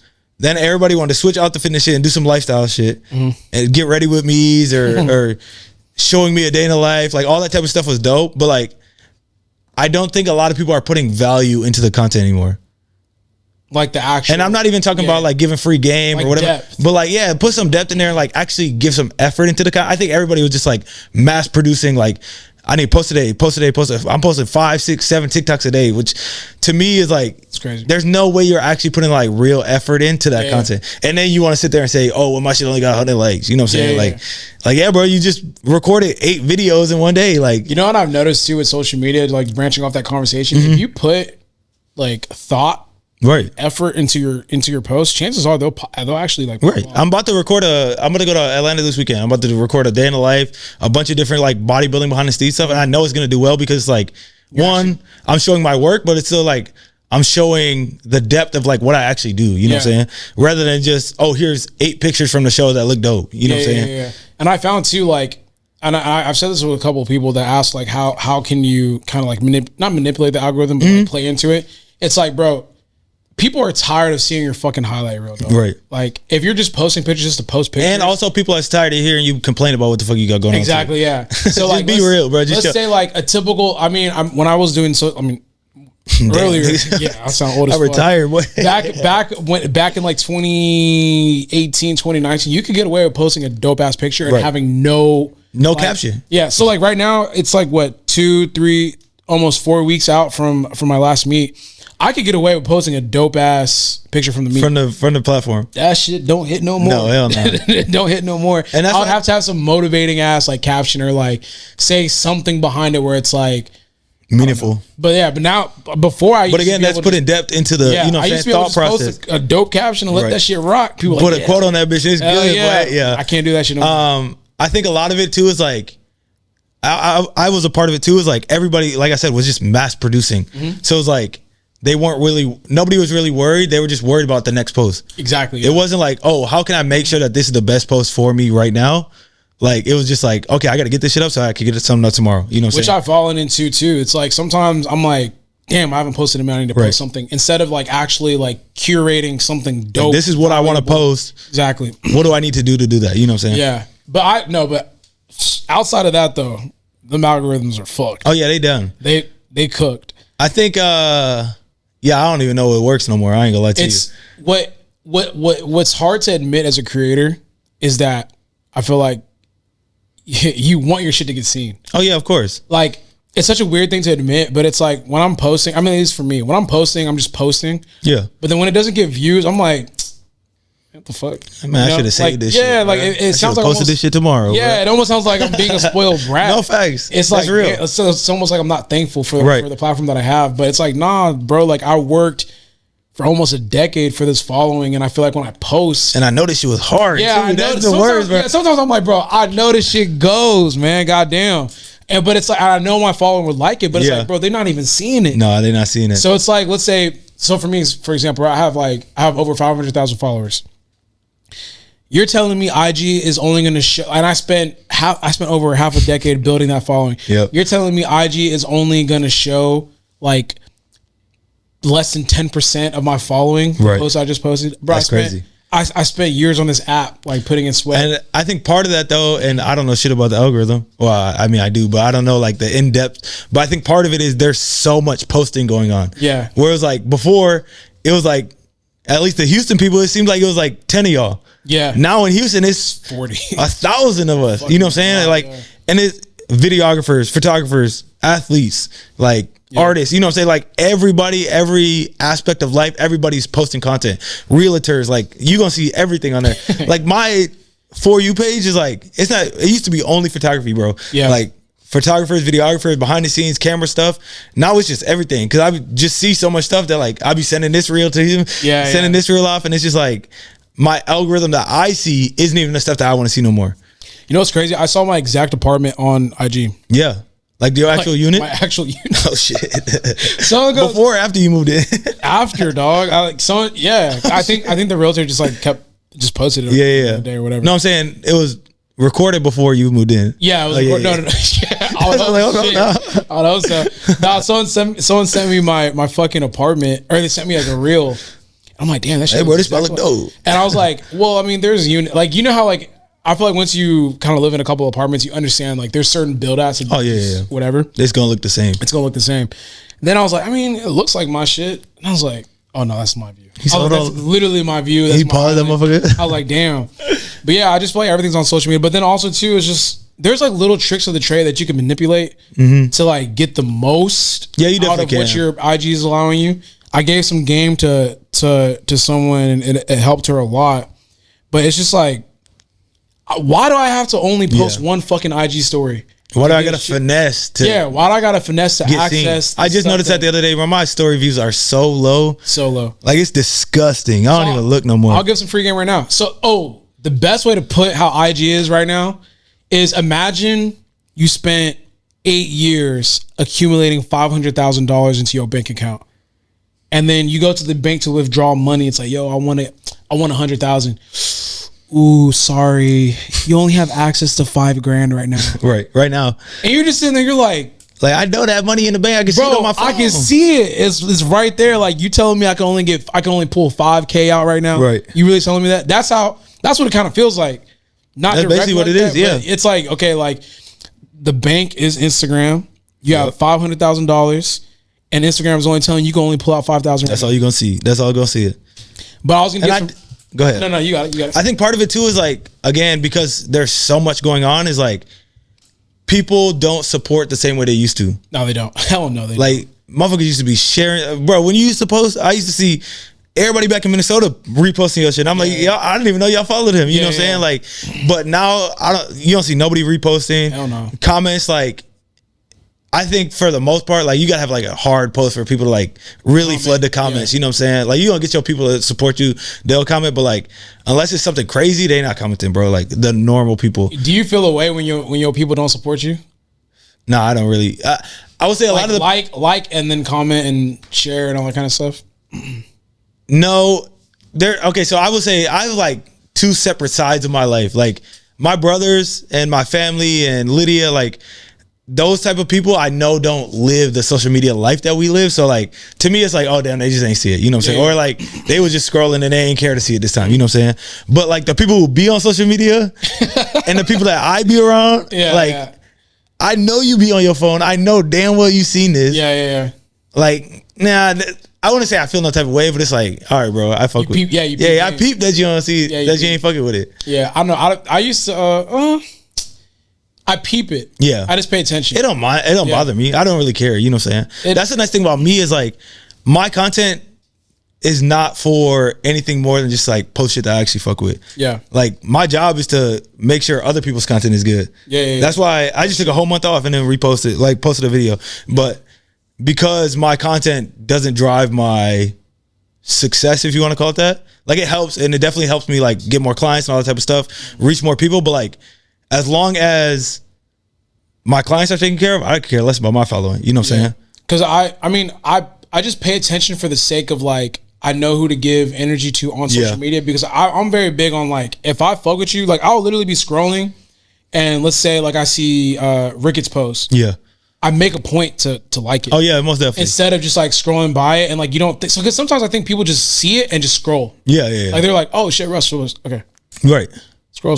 I'm like, no. I know if I really fuck with you, I'm gonna take the time to. Yeah, if I know you and we talk, I'm like, let me like it. And if it's something crazy, then I'll really comment too. Yeah. But because I wanted to say too, like Colby, yeah, bro, he's killing it, man. Bro, I'm glad his YouTube is finally popping, bro. Yeah. I told him last year, or maybe the beginning of this year, I was like, bro, just keep, because I know what that feels like, bro. Yeah, like you in that slump for real. I know he's putting in work, because that type of content, the quality content he's putting out is too good. So I know he's putting a lot of time into it. And when you don't get that, like when you work probably 3 hours on a piece of work or a piece of art, maybe even longer, and you get like 30 likes on that shit, that shit hurt. So I just told him, like, yo, keep posting, because when you pop, it's gonna go. It's gonna go. And see, that's what I don't think a lot of people realize either. It's like they just want that instant shit. You know what I'm saying? Yeah. Where Kobe, he stayed down. He was doing his shit for a minute. He got better at it. All the editing and stuff that he puts into it, you can see the development. And now it's finally popping, and it's all gonna go like at the right time. But too many people would have switched up by now. Oh, 100%. You know what I'm saying? They would have switched 5, 6, 7, 8 different times. People would have gave up. Right. Actually. But yeah, no, his shit is dope. But I was gonna say too, some free game for your IG reel. Or not IG reels, my bad. IG stories. Have I talked to you about this? Yeah. You talking about deleting them? Yeah. So and I'm gonna notice too, whenever I'm gonna start looking at some of y'all's IG stories, see if y'all are implementing this. But if you guys pay attention to my IG story, I never leave something up for more than 24 hours, or I never leave something up to 24 hours. So I went crazy. Let me look at my IGs right now, my IG stories. I'm going crazy today because I break down my content into, I want you to see these days, and then I have personality days. So if I post 1 or 2 things, or 1 to 2 posts for the day, that basically just means that I wanted you to see this specific story, and there's something tied to it. Maybe I just wanted something to be put out there. Yeah. But today I'm going crazy because I'm looking at it like I look at today as like a personality day where I'm having fun with it, and I'm getting you guys to engage more, and I'm showing more of my personality. So the way that my content is structured is I obviously have the lifting part of it, but then there's also the social media aspect of it. So like I'm gonna be posting stuff like me running with the pancake stuff, which is something that I like to do. Yeah. The other day it was me doing the commentary outside, like the anime shit. I ended up making that actual post because it was funny. But I try to post things that are going to like either make you guys laugh, make you guys think, or engage with my content. Tomorrow, I'll probably just do it for the rest of the week. I think at the beginning of the week, I typically just do 1 to 2 posts, like Monday and Tuesday, maybe Wednesday. And then from Wednesday on, I just run it up. Because I know like, okay, I'm converting people. I'm trying to get people to get more engaged. But being more specific, for whatever reason, IG rewards inactivity on Instagram stories. So let's say Izzy has a very important message he wants to post about. For me specifically, the Sunday and Monday, most engagement days. Oh yeah, most definitely. Bar none. Like everybody ready. Not even I think close. It's like, as the week go on, it's just like die off, and then it's like Sunday, nobody really be posting. So Monday, everybody right back on it. You know? So if Izzy has a post, he's like, "Hey, I have availability for this week." I would delete all my IG stories Sunday. Don't post. Go dark. Niggas should be wondering where the fuck you at. Then Monday comes around, boom, post. Boom, your shit gonna explode. No, that's real. I remember you said that. I did it once, and I actually did it multiple times. But that shit is real. And in comparison to your average daily views. So like, if I have a program coming out or I'm posting about my program, typically you only see me post about my programs Monday and Sunday, maybe, and then maybe Tuesday. But it's just that one post. Yeah. Now, if you start posting after, cooked. What? Cooked. Dunskies. Don't even bother. But yeah, typically that's what helps. Also, sharing what you just posted does not really work. No, see, I've always done that, but I don't think it gives me no. It doesn't do anything really. If anything, it just shoots your shit down. So let's say you announced something. Yeah. On a post, like an actual post. Oh yeah. And you want to reshare it to make sure people see it. It's not. I don't know what it is. Cooked, yeah. It's gonna shoot that story the fuck down. You might as well just make a whole separate post on your IG story. Yeah, I was going to say, you might as well just get you a flyer and post that bitch on there so too. just whatever you posted, like whatever picture you just posted or whatever announcement you just made, just make that shit into IG story. Another one is if you're gonna post that first initial post, don't attach no music to it. You're gonna fuck it up. Yeah. Just it has to be a picture. Videos also don't get as much traction. Nope. Especially if they long. Yeah, gotta be a picture. So, like I said, Monday, chances are I'm finna open up with a picture. He's giving y'all the game right now. Yeah, I'm giving y'all a game. I'm telling you. Go ahead, write down in the notebook. Everyone that I tell this to, it works. Like literally. So, and you can see it. You can see me apply it. Monday, I'll probably post about the podcast. What else Monday that I have going on? Probably nothing, just the podcast. I'll probably post about the podcast and let that shit rock all the way to probably the evening time. And then I'll post something different. Right. And then if I do on your story. Yeah. And then if I do post something on my social media page, like my actual feed, I'm not gonna share it because it's just gonna kill my shit even further. And then night's gonna rock. I'm gonna wake up the next morning, delete everything, and then let it sit for maybe like a couple of hours, then repost. For example, I average probably 40 to 50K views on IG stories. I posted something like 2 weeks ago. I posted a story of me crying. I remember you said that. I wasn't crying, but I posted a story joking that I was crying. That shit shot up to 100K views. And typically Sundays and Mondays, it's that high whenever I post shit. But just free game. Y'all can take it. Y'all cannot take it. It's up to y'all. Do what you choose. Yeah. The last couple of things I wanted to talk about, and we discussed this off pod, but the rise of hybrid athletes in running the fitness community. Yeah. What's your take on first of all, what's your take on people that call themselves hybrid athletes? I will say my take on people calling themselves hybrid athletes is like, for the most part, probably didn't have a lot of direction to start with. Yeah.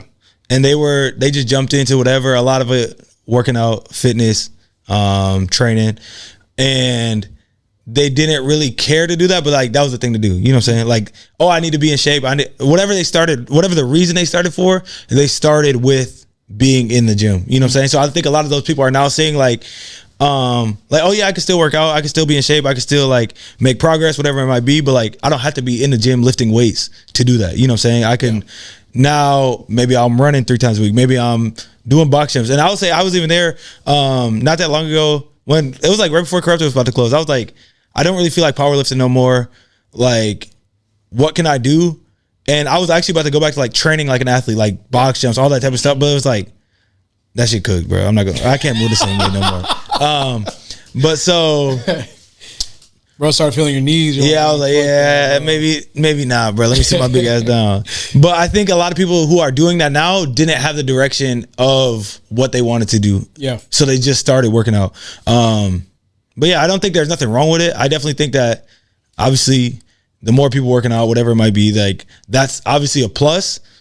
I do think that the wave is like a little bit too heavy right now, but that's also what happened with people getting in the gym too. You know what I'm saying? Yeah. So I think everything will like run its course and do what it got to do. But like right now, that's the thing, bro. Yeah. I'm kind of in the same wave as you. I think like, cause like when I look at powerlifting or bodybuilding, you can't just call yourself a powerlifter. No. You can't just call yourself a bodybuilder. When you tag yourself as something, I think you really have to be about it. Like you got to really do that shit for real. You got to really be about that life. Like I don't exist in the hybrid athlete space. So I don't even know who's really a hybrid athlete. Nah. The only hybrid athlete that I know for real is Nick Bear. Yeah, and that's what I was going to say is he definitely started the wave and like started the trend of like, and I think again, and this goes back to your point of like calling yourself a bodybuilder, calling yourself a powerlifting. I think he had that wow factor. Yeah. Because he was an actual Army Ranger, because he powerlifted, right? He powerlifted. Because he actually powerlifted and bodybuilded. So he has mass. So like when you see him running, it's not like some respectfully scrawny, skinny dude just running down the street with a small ass shirt on. You know what I'm saying? Like he has that. I think that everybody who does something well and like holds their value to being the first hybrid athlete has that wow factor. You know what I'm saying? So you have that wow factor of powerlifting. You know what I'm saying? And I would say also too is that, I mean, going back to like the powerlifting stuff is like, or the actual competition aspect of it. It's like, yo, he actually fucking does that shit. That's what, like, and he competes and he really be getting down for real. Yeah, he competes. And I think the lifting aspect of it is just to call himself a hybrid athlete. Right. But he runs for real. Right. Which is like completely different from, like, if someone doesn't actually participate in the sport of powerlifting, I don't call them a powerlifter. I'm like, oh, you train like a powerlifter. Even like, I think you can have competed before and still not be a powerlifter. Yeah, you could like somewhat like actively retire from powerlifting. Right. It's like you haven't competed in like years, like you don't actively like compete. That's me. Yeah. I powerlifted, but like, and I would have called myself a powerlifter at that time. Like now, that shit gone, bro. Yeah. I'm over it. And I might go back and do it again eventually one day, but like, that's not who I am. That's not, I think a lot of time people put too many labels on things, you know what I'm saying? Yeah. Where it's like, oh, I'm about to do my first meet, I'm a powerlifter, bro. You know what I'm saying? And I actually fuck with the hybrid athlete wave because I feel like if you're an athlete in general, I feel like that's what you did. Like when I played football, I would weight train, but I would also have days where it's like, no, I'm on the field, I'm on the track doing work. So I feel like that was kind of like hybrid athlete training for sure. But then there's like the new wave, the running. That shit is crazy. Yeah, like everybody running. Yeah, everyone. Everybody running. You literally just did a running event yesterday. Running club last night, and we went to get bottles after. We doing that shit different though. Y'all did like straight to the club. Was people drinking for real or? I mean, we faded one bottle. Oh, okay, shit. We was probably like 20 of us, 15, 20 of us. Yeah, that it looked fun. No, but that's what outside of the running shit. I mean, I ain't run, so I can't do that shit. I would say, everybody running right now. Again, it's one of those things where it's like, yes, people are working out, so it's good. But like, again, I think respectfully, a lot of the people who are joining run clubs and doing that didn't have a lot of sense of direction in their workout, which I don't think there's nothing wrong with that. Like you're now finding the next thing that's cool to you right now. You know what I'm saying? Which again, if you're working out, do what you got to do. I think that's a perfect way of putting it. It's almost like you just like to be fit. Whatever form of fitness catches your eye, you're going to try it out. Yeah. So I think like a lot of people, like you said, they don't necessarily have a direct path of what fitness is for them. It's just being healthy, being active, and running right now is in trend. I remember cycling during the pandemic was a big thing too. Everybody was getting Pelotons and all that kind of bikes, stuff. Motherfuckers just doing shit. Hell yeah. And I think it's dope because everybody's like finding what works for them. And like you said, running is like so easy. Like you can put a pair of shoes on and you good. You know what I'm saying? Like run and go find a trail. Right. And I think that a lot of like other sports, powerlifting, bodybuilding, CrossFit, like people might think like, oh yeah, that's dope, I want to try that. But like what it actually takes to do that is like so much more. You know what I'm saying? Like, bro, I could get down and run right now with what the fuck I got on. You know what I'm saying?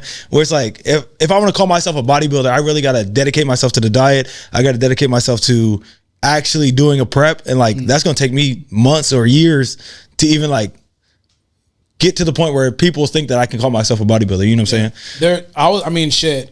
If BPN, once again, owned by Nick Bear, they run for fucking real. Yeah. When I was at the athlete retreat, they were waking up at 5 a.m. to get their like 15 milers in and shit, doing like track workouts. You seen they did a race from LA to Vegas. Yeah, they did a relay race. Yeah. They literally just announced a 50 mile. Yeah, my brother's gonna do it. Yeah, shit. That shit's crazy. In an undisclosed location at night. Elijah, bro, he said he might do it. I'm telling the people right now that you're doing that shit. 50 fucking miles, bro. Like that's the type of the shit they're on. That's why I'm like, the trend is dope. But then I also see like the people that do that shit for fucking real. Like, that's what I always think about. And like I told you, my brothers, like they were really about that track shit. Yeah. So like we came from a family of like Like, bro, if you're gonna do something, you gonna do it. You know what I'm saying? Yeah, like, don't tell me that you finna run and then you just finna be jogging. Yeah. Like, you finna really get out there and do a workout for real. Get busy. You know what I'm saying? So that's like how I always look at everything, and maybe it's not the best way to look at things, but like, it's an all-in, or it's like an all-in mentality. It's like, and I think if that you're gonna do it. I like seeing the dogs like really do it for real. You know what I'm saying? Like, they was running yesterday, and like them two were in the front, like really running a real workout. You know what I'm saying? They're actually like y'all getting down for real. Yeah. I feel like for me, like I don't like doing things because I do want to make a video where like I tried to run a mile to see what my time is. Yeah. I've been talking about it for a month now. And what you think you run? I think even the way my mind works, it's like like you really finna get down for it. I be asking niggas, what do you run? I'm finna beat your shit. But pause. I think I could do 7:45, 7:30. That's probably around the time. Yeah. Because if I do it, I want to hear like where I'm at. Yeah. I'm gonna force myself. Like, you need updates. Yeah. I'm actually gonna push it. Like, I'm not gonna try to just run it. See, and that's how I am too. Like, if somebody asks me like, how fast can you run a mile right now? I'm gonna actually see how fast I can run. Yeah, like I'm gonna actually try. I'm not just gonna run a mile and see how fast it is. Like, and the problem is, if I get a time that I don't like, I know my ass is gonna get back on the track and do it. I'm gonna wait them 3 days while I get the legs ready. I'm gonna recover. Yep. I'm like, no, I'm gonna run it. No, I gotta try again. Yeah. But yeah, I do want to do a video where I run it, but also I know too, like that I'm only gonna do it that one time. Oh yeah, like, I'm not gonna. I'm not gonna catch no bug or like I did it once and I fell in love. No, that's what. So Isaiah started Run Club in Austin. And he was talking about doing the Houston one. I was like, bro, I'm not gonna lie to you. If you want to do the Houston one, Elijah gonna have to run that shit. I'm not doing it, bro. Yeah. So like, I'll pull up. I tell him every other week I'll get down, I'll run, but like, don't expect me to do nothing crazy. Yeah. Don't expect me to be taking off on nobody. I'm gonna just jog and enjoy my time. Yeah, I think it's because I found my passion already. I don't need to. Exactly. I have my sense of direction, and I know what my area of fitness is. Yeah. You know what I'm saying? I think that's what it all boils down to is like, some people are still trying to find their area of fitness that they fuck with. And some people never do. So they'll always just try the new thing or whatever's popping up. Like, plenty of people doing Pilates right now. Oh yeah, I've been seeing that. Yeah, like that's Pilates starting to jump. You know what I'm saying? Yeah. Like, people are starting to do classes, all type of stuff. Yeah. But it's like, people are trying to find what's cool for them right now. You know what I'm saying? Yeah. And there's nothing wrong with that. But like, I know I'm gonna be in the gym. Yeah, one day I'm gonna step outside there and run. But there will be a video coming soon. I might film it. You better wait till after you do that. I'm not gonna lie to you. Your legs gonna be fried, boy. Cooked? Yeah, fried. I was gonna do it Sunday. No, you not squatting on Tuesday if you do that shit on Sunday. Yeah, but that's especially if you going like really going in. You be seeing how I work out, right? Like I be doing that crackhead shit inside the gym. Nope, that shit do not count. It creates this false idea that like my cardio is decent enough. No, because I was thinking the same shit, and then I went to the Run Club and they talking about, oh yeah, it's a 1.8 mile loop. Colby said, I'm down to two laps if you want it. I was like, oh yeah, bet bro, I'll do 2 laps. Like, fuck it. First of all, 1.9 miles, the first I ever ran in my life. Yeah. And by the time I got halfway through that shit, I was like, ain't no way. Like, there's literally no chance I'm hitting another lap. Yeah, man. And running. My concern is that I'm very muscle bound. Duan was telling me that like what happens is that when you have a lot of muscle, you feel it. So like he's like, once you finish up the 400, you're gonna feel it. Oh yeah. He's like, with your muscle mass, like your body, like it's actual real. Like, I might feel it in the 3. No, you gonna feel it in the first curve, nigga. Yeah, I'm gonna feel it, yeah. Cause like your body's not getting enough oxygen. Isaiah said the same exact thing. Cause I told him that you was gonna run out there at the BPM retreat. He was like, he got too much muscle, bro. He can't be running like that. Hell no. I knew my limit because I was thinking about it and I was like, no. Yeah. Because there was like, first of all, they were going. They actually running. Yeah, and it was cold. And they be moving too. See, that's the type of thing that if I'm running, I need to be with a group that's running at the same speed as me. The problem is I would try to keep up. And exactly. And I'm gonna be fucked. So I'm like, y'all niggas not finna leave me behind. Like, we running together. Yeah, we running together. Yeah, we'll see. I mean, shit, if you see a video from me, you know that I probably died to make the video. So hopefully you guys watch. I think y'all go ahead and tap in for my dog. Yeah, powerlifter runs a mile. Joey would have killed me. Yeah, I'm telling you, you gotta wait till after the meet. I'm telling you, on record. Wait until after the powerlifting meet to do that. Last quick banger is this was going viral. Is 25 to 30 minutes enough time to work out? For me, absolutely not. Yeah. I think it goes back to what are you doing? What's your goals? Because like 25 minutes or 30 minutes is enough time to work out. Yeah. It's not enough time to train. Yeah. I think that's a I always separate that shit. Is like, I don't work out, I train. You know what I'm saying? When I go to the gym, I actually like every single time I pull up in the gym, like I'm ready to work. You know what I'm saying? And I know you say the same thing, but it's like, I'm not at the gym to like work out or just like do the bare minimum. Like I'm actually there to like get better and better myself. Whether that's physically, whatever. But for my mom, if she want to go to the gym, if she say, hey, I'm gonna work out for 30 minutes, like, hey, do what you gotta do. You know what I'm saying? But like, or it doesn't even gotta be an adult or somebody older, somebody our age. If they don't be in the gym like really going hard and they say, oh, I'm gonna go to the gym, and they be there for 30 minutes, like I think that's still a plus. You know what I'm saying? Yeah, that's kind of the way that I kind of replied to it. I'm like, look, yeah, you could get a workout in, but it like you said, it depends on your goals. Like you're not finna put no real work in it. You're not getting any better. You're just sweating. Right. Like you might be able to, get your heart rate up in a little bit and you can do something. A 30-minute run, that's good work. That would be a good work. Yeah. So that's what I'm saying. Like workout is like, if you talking about go to the gym and like lift weights for 30 minutes, you're not gonna get too much done. No, you're not gonna get. Because like even today, me and Justin, we flew through our leg day, and I think we still hour 15. Yeah, and we was if you're training for something, first of all, it takes me about 20 minutes to warm up. Right. Like I'm talking about from the time that I walk in, I get situated in because I call it a campsite. Yeah. I get situated in my campsite. I do my warm up routine. My warm up routine by itself is like 15, 20 minutes. Yep. And then my workout, I work out pretty fast. So take the warm up out of it, just the workout part. Could you work out in 30 minutes? Like my power? Like not the second you get to the gym, like the second you're actually ready to work out. It does. Because I'm the same way. I'll be like, it does take. I'll be like, hey, get to the gym at 10:30. I'm gonna get there at 10:15. Yeah. So I'll be ready by 10:30. You know what I'm saying? Yeah. So say after you warm up, could you get a good workout in 30 minutes? 100%. Yeah. I always do that. See, so that's the answer. That's the question though.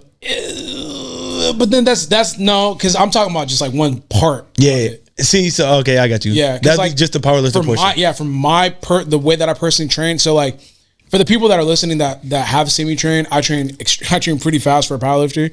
Typically, like 30 is kind of stretching. It just depends what I have.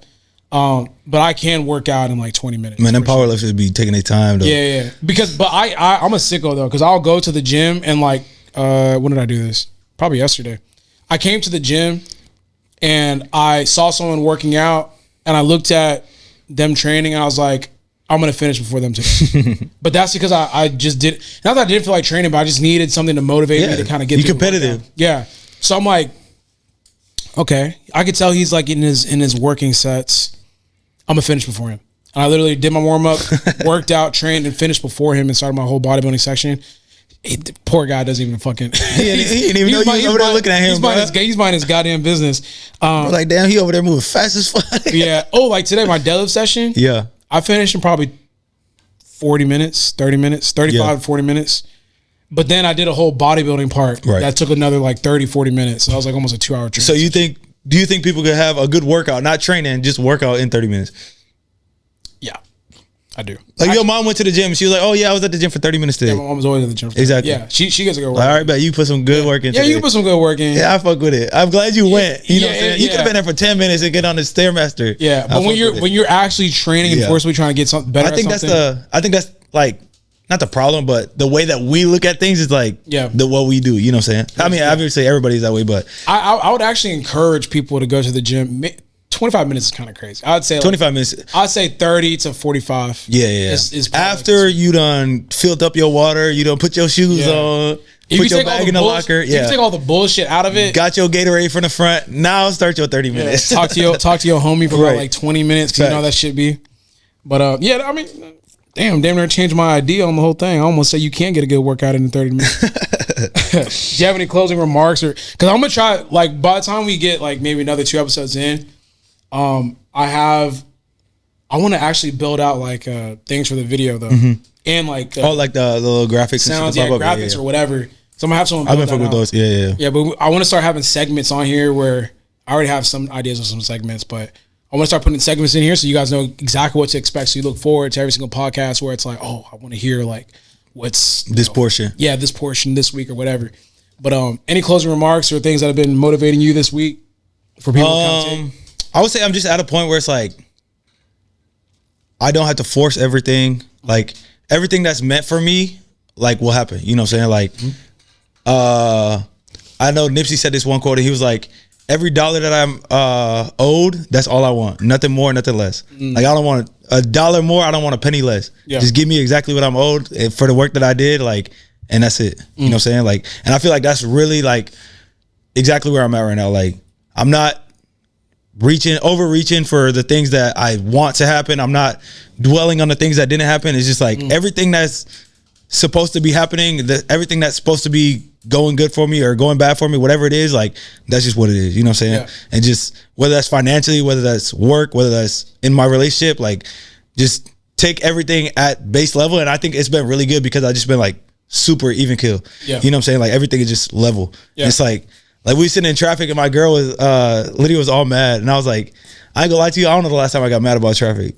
Like, I can't do shit about it. I'm gonna just sit right here. Yeah, I never really. You know what I'm saying? But like, just like, that's the type of attitude I've had lately. It's like, if this person want to work together, cool. If you don't want to work together, cool. If you want, you know what I'm saying? If you try to do this, bet, let's do it. If you don't want to do this, bet. Zen mode. Yeah, it's just, and I mean, there's times where I'm like, okay, I gotta like turn it up a little bit. Yeah. Because you could fall into that a little bit too much. Especially when you're still trying to like get to where you're trying to go. But for the meantime, it's like a really good spot to be in. Yeah. I think for me, I'm just like I posted it today, but the word for me is compete. And it's not necessarily compete with other people. It's just compete with like yourself. Like what I think like I keep saying this shit and I feel like an old head, like reminiscing about the good old days, but I keep thinking about like 2019, 2018, 2017, like all those years. And it's like I'm competing with that version of myself in regards to like, how was I feeling in the moments when I was doing content creation? How was I feeling when I was building GBT and Russwole and all that kind of stuff? Compete with moments like that, not necessarily like the outcome or anything like that, but just the feeling that I was establishing at that point. That's like, real. I want to have like that same passion, desire. So maybe I am competing with people when I go to the gym. Maybe I'm competing with like different content creators. Like I want to be that creative, but at the same time too, I'm just competing with myself. So I keep telling myself compete. Today was like a perfect day for me personally. Like today was just super nice. I went to the gym.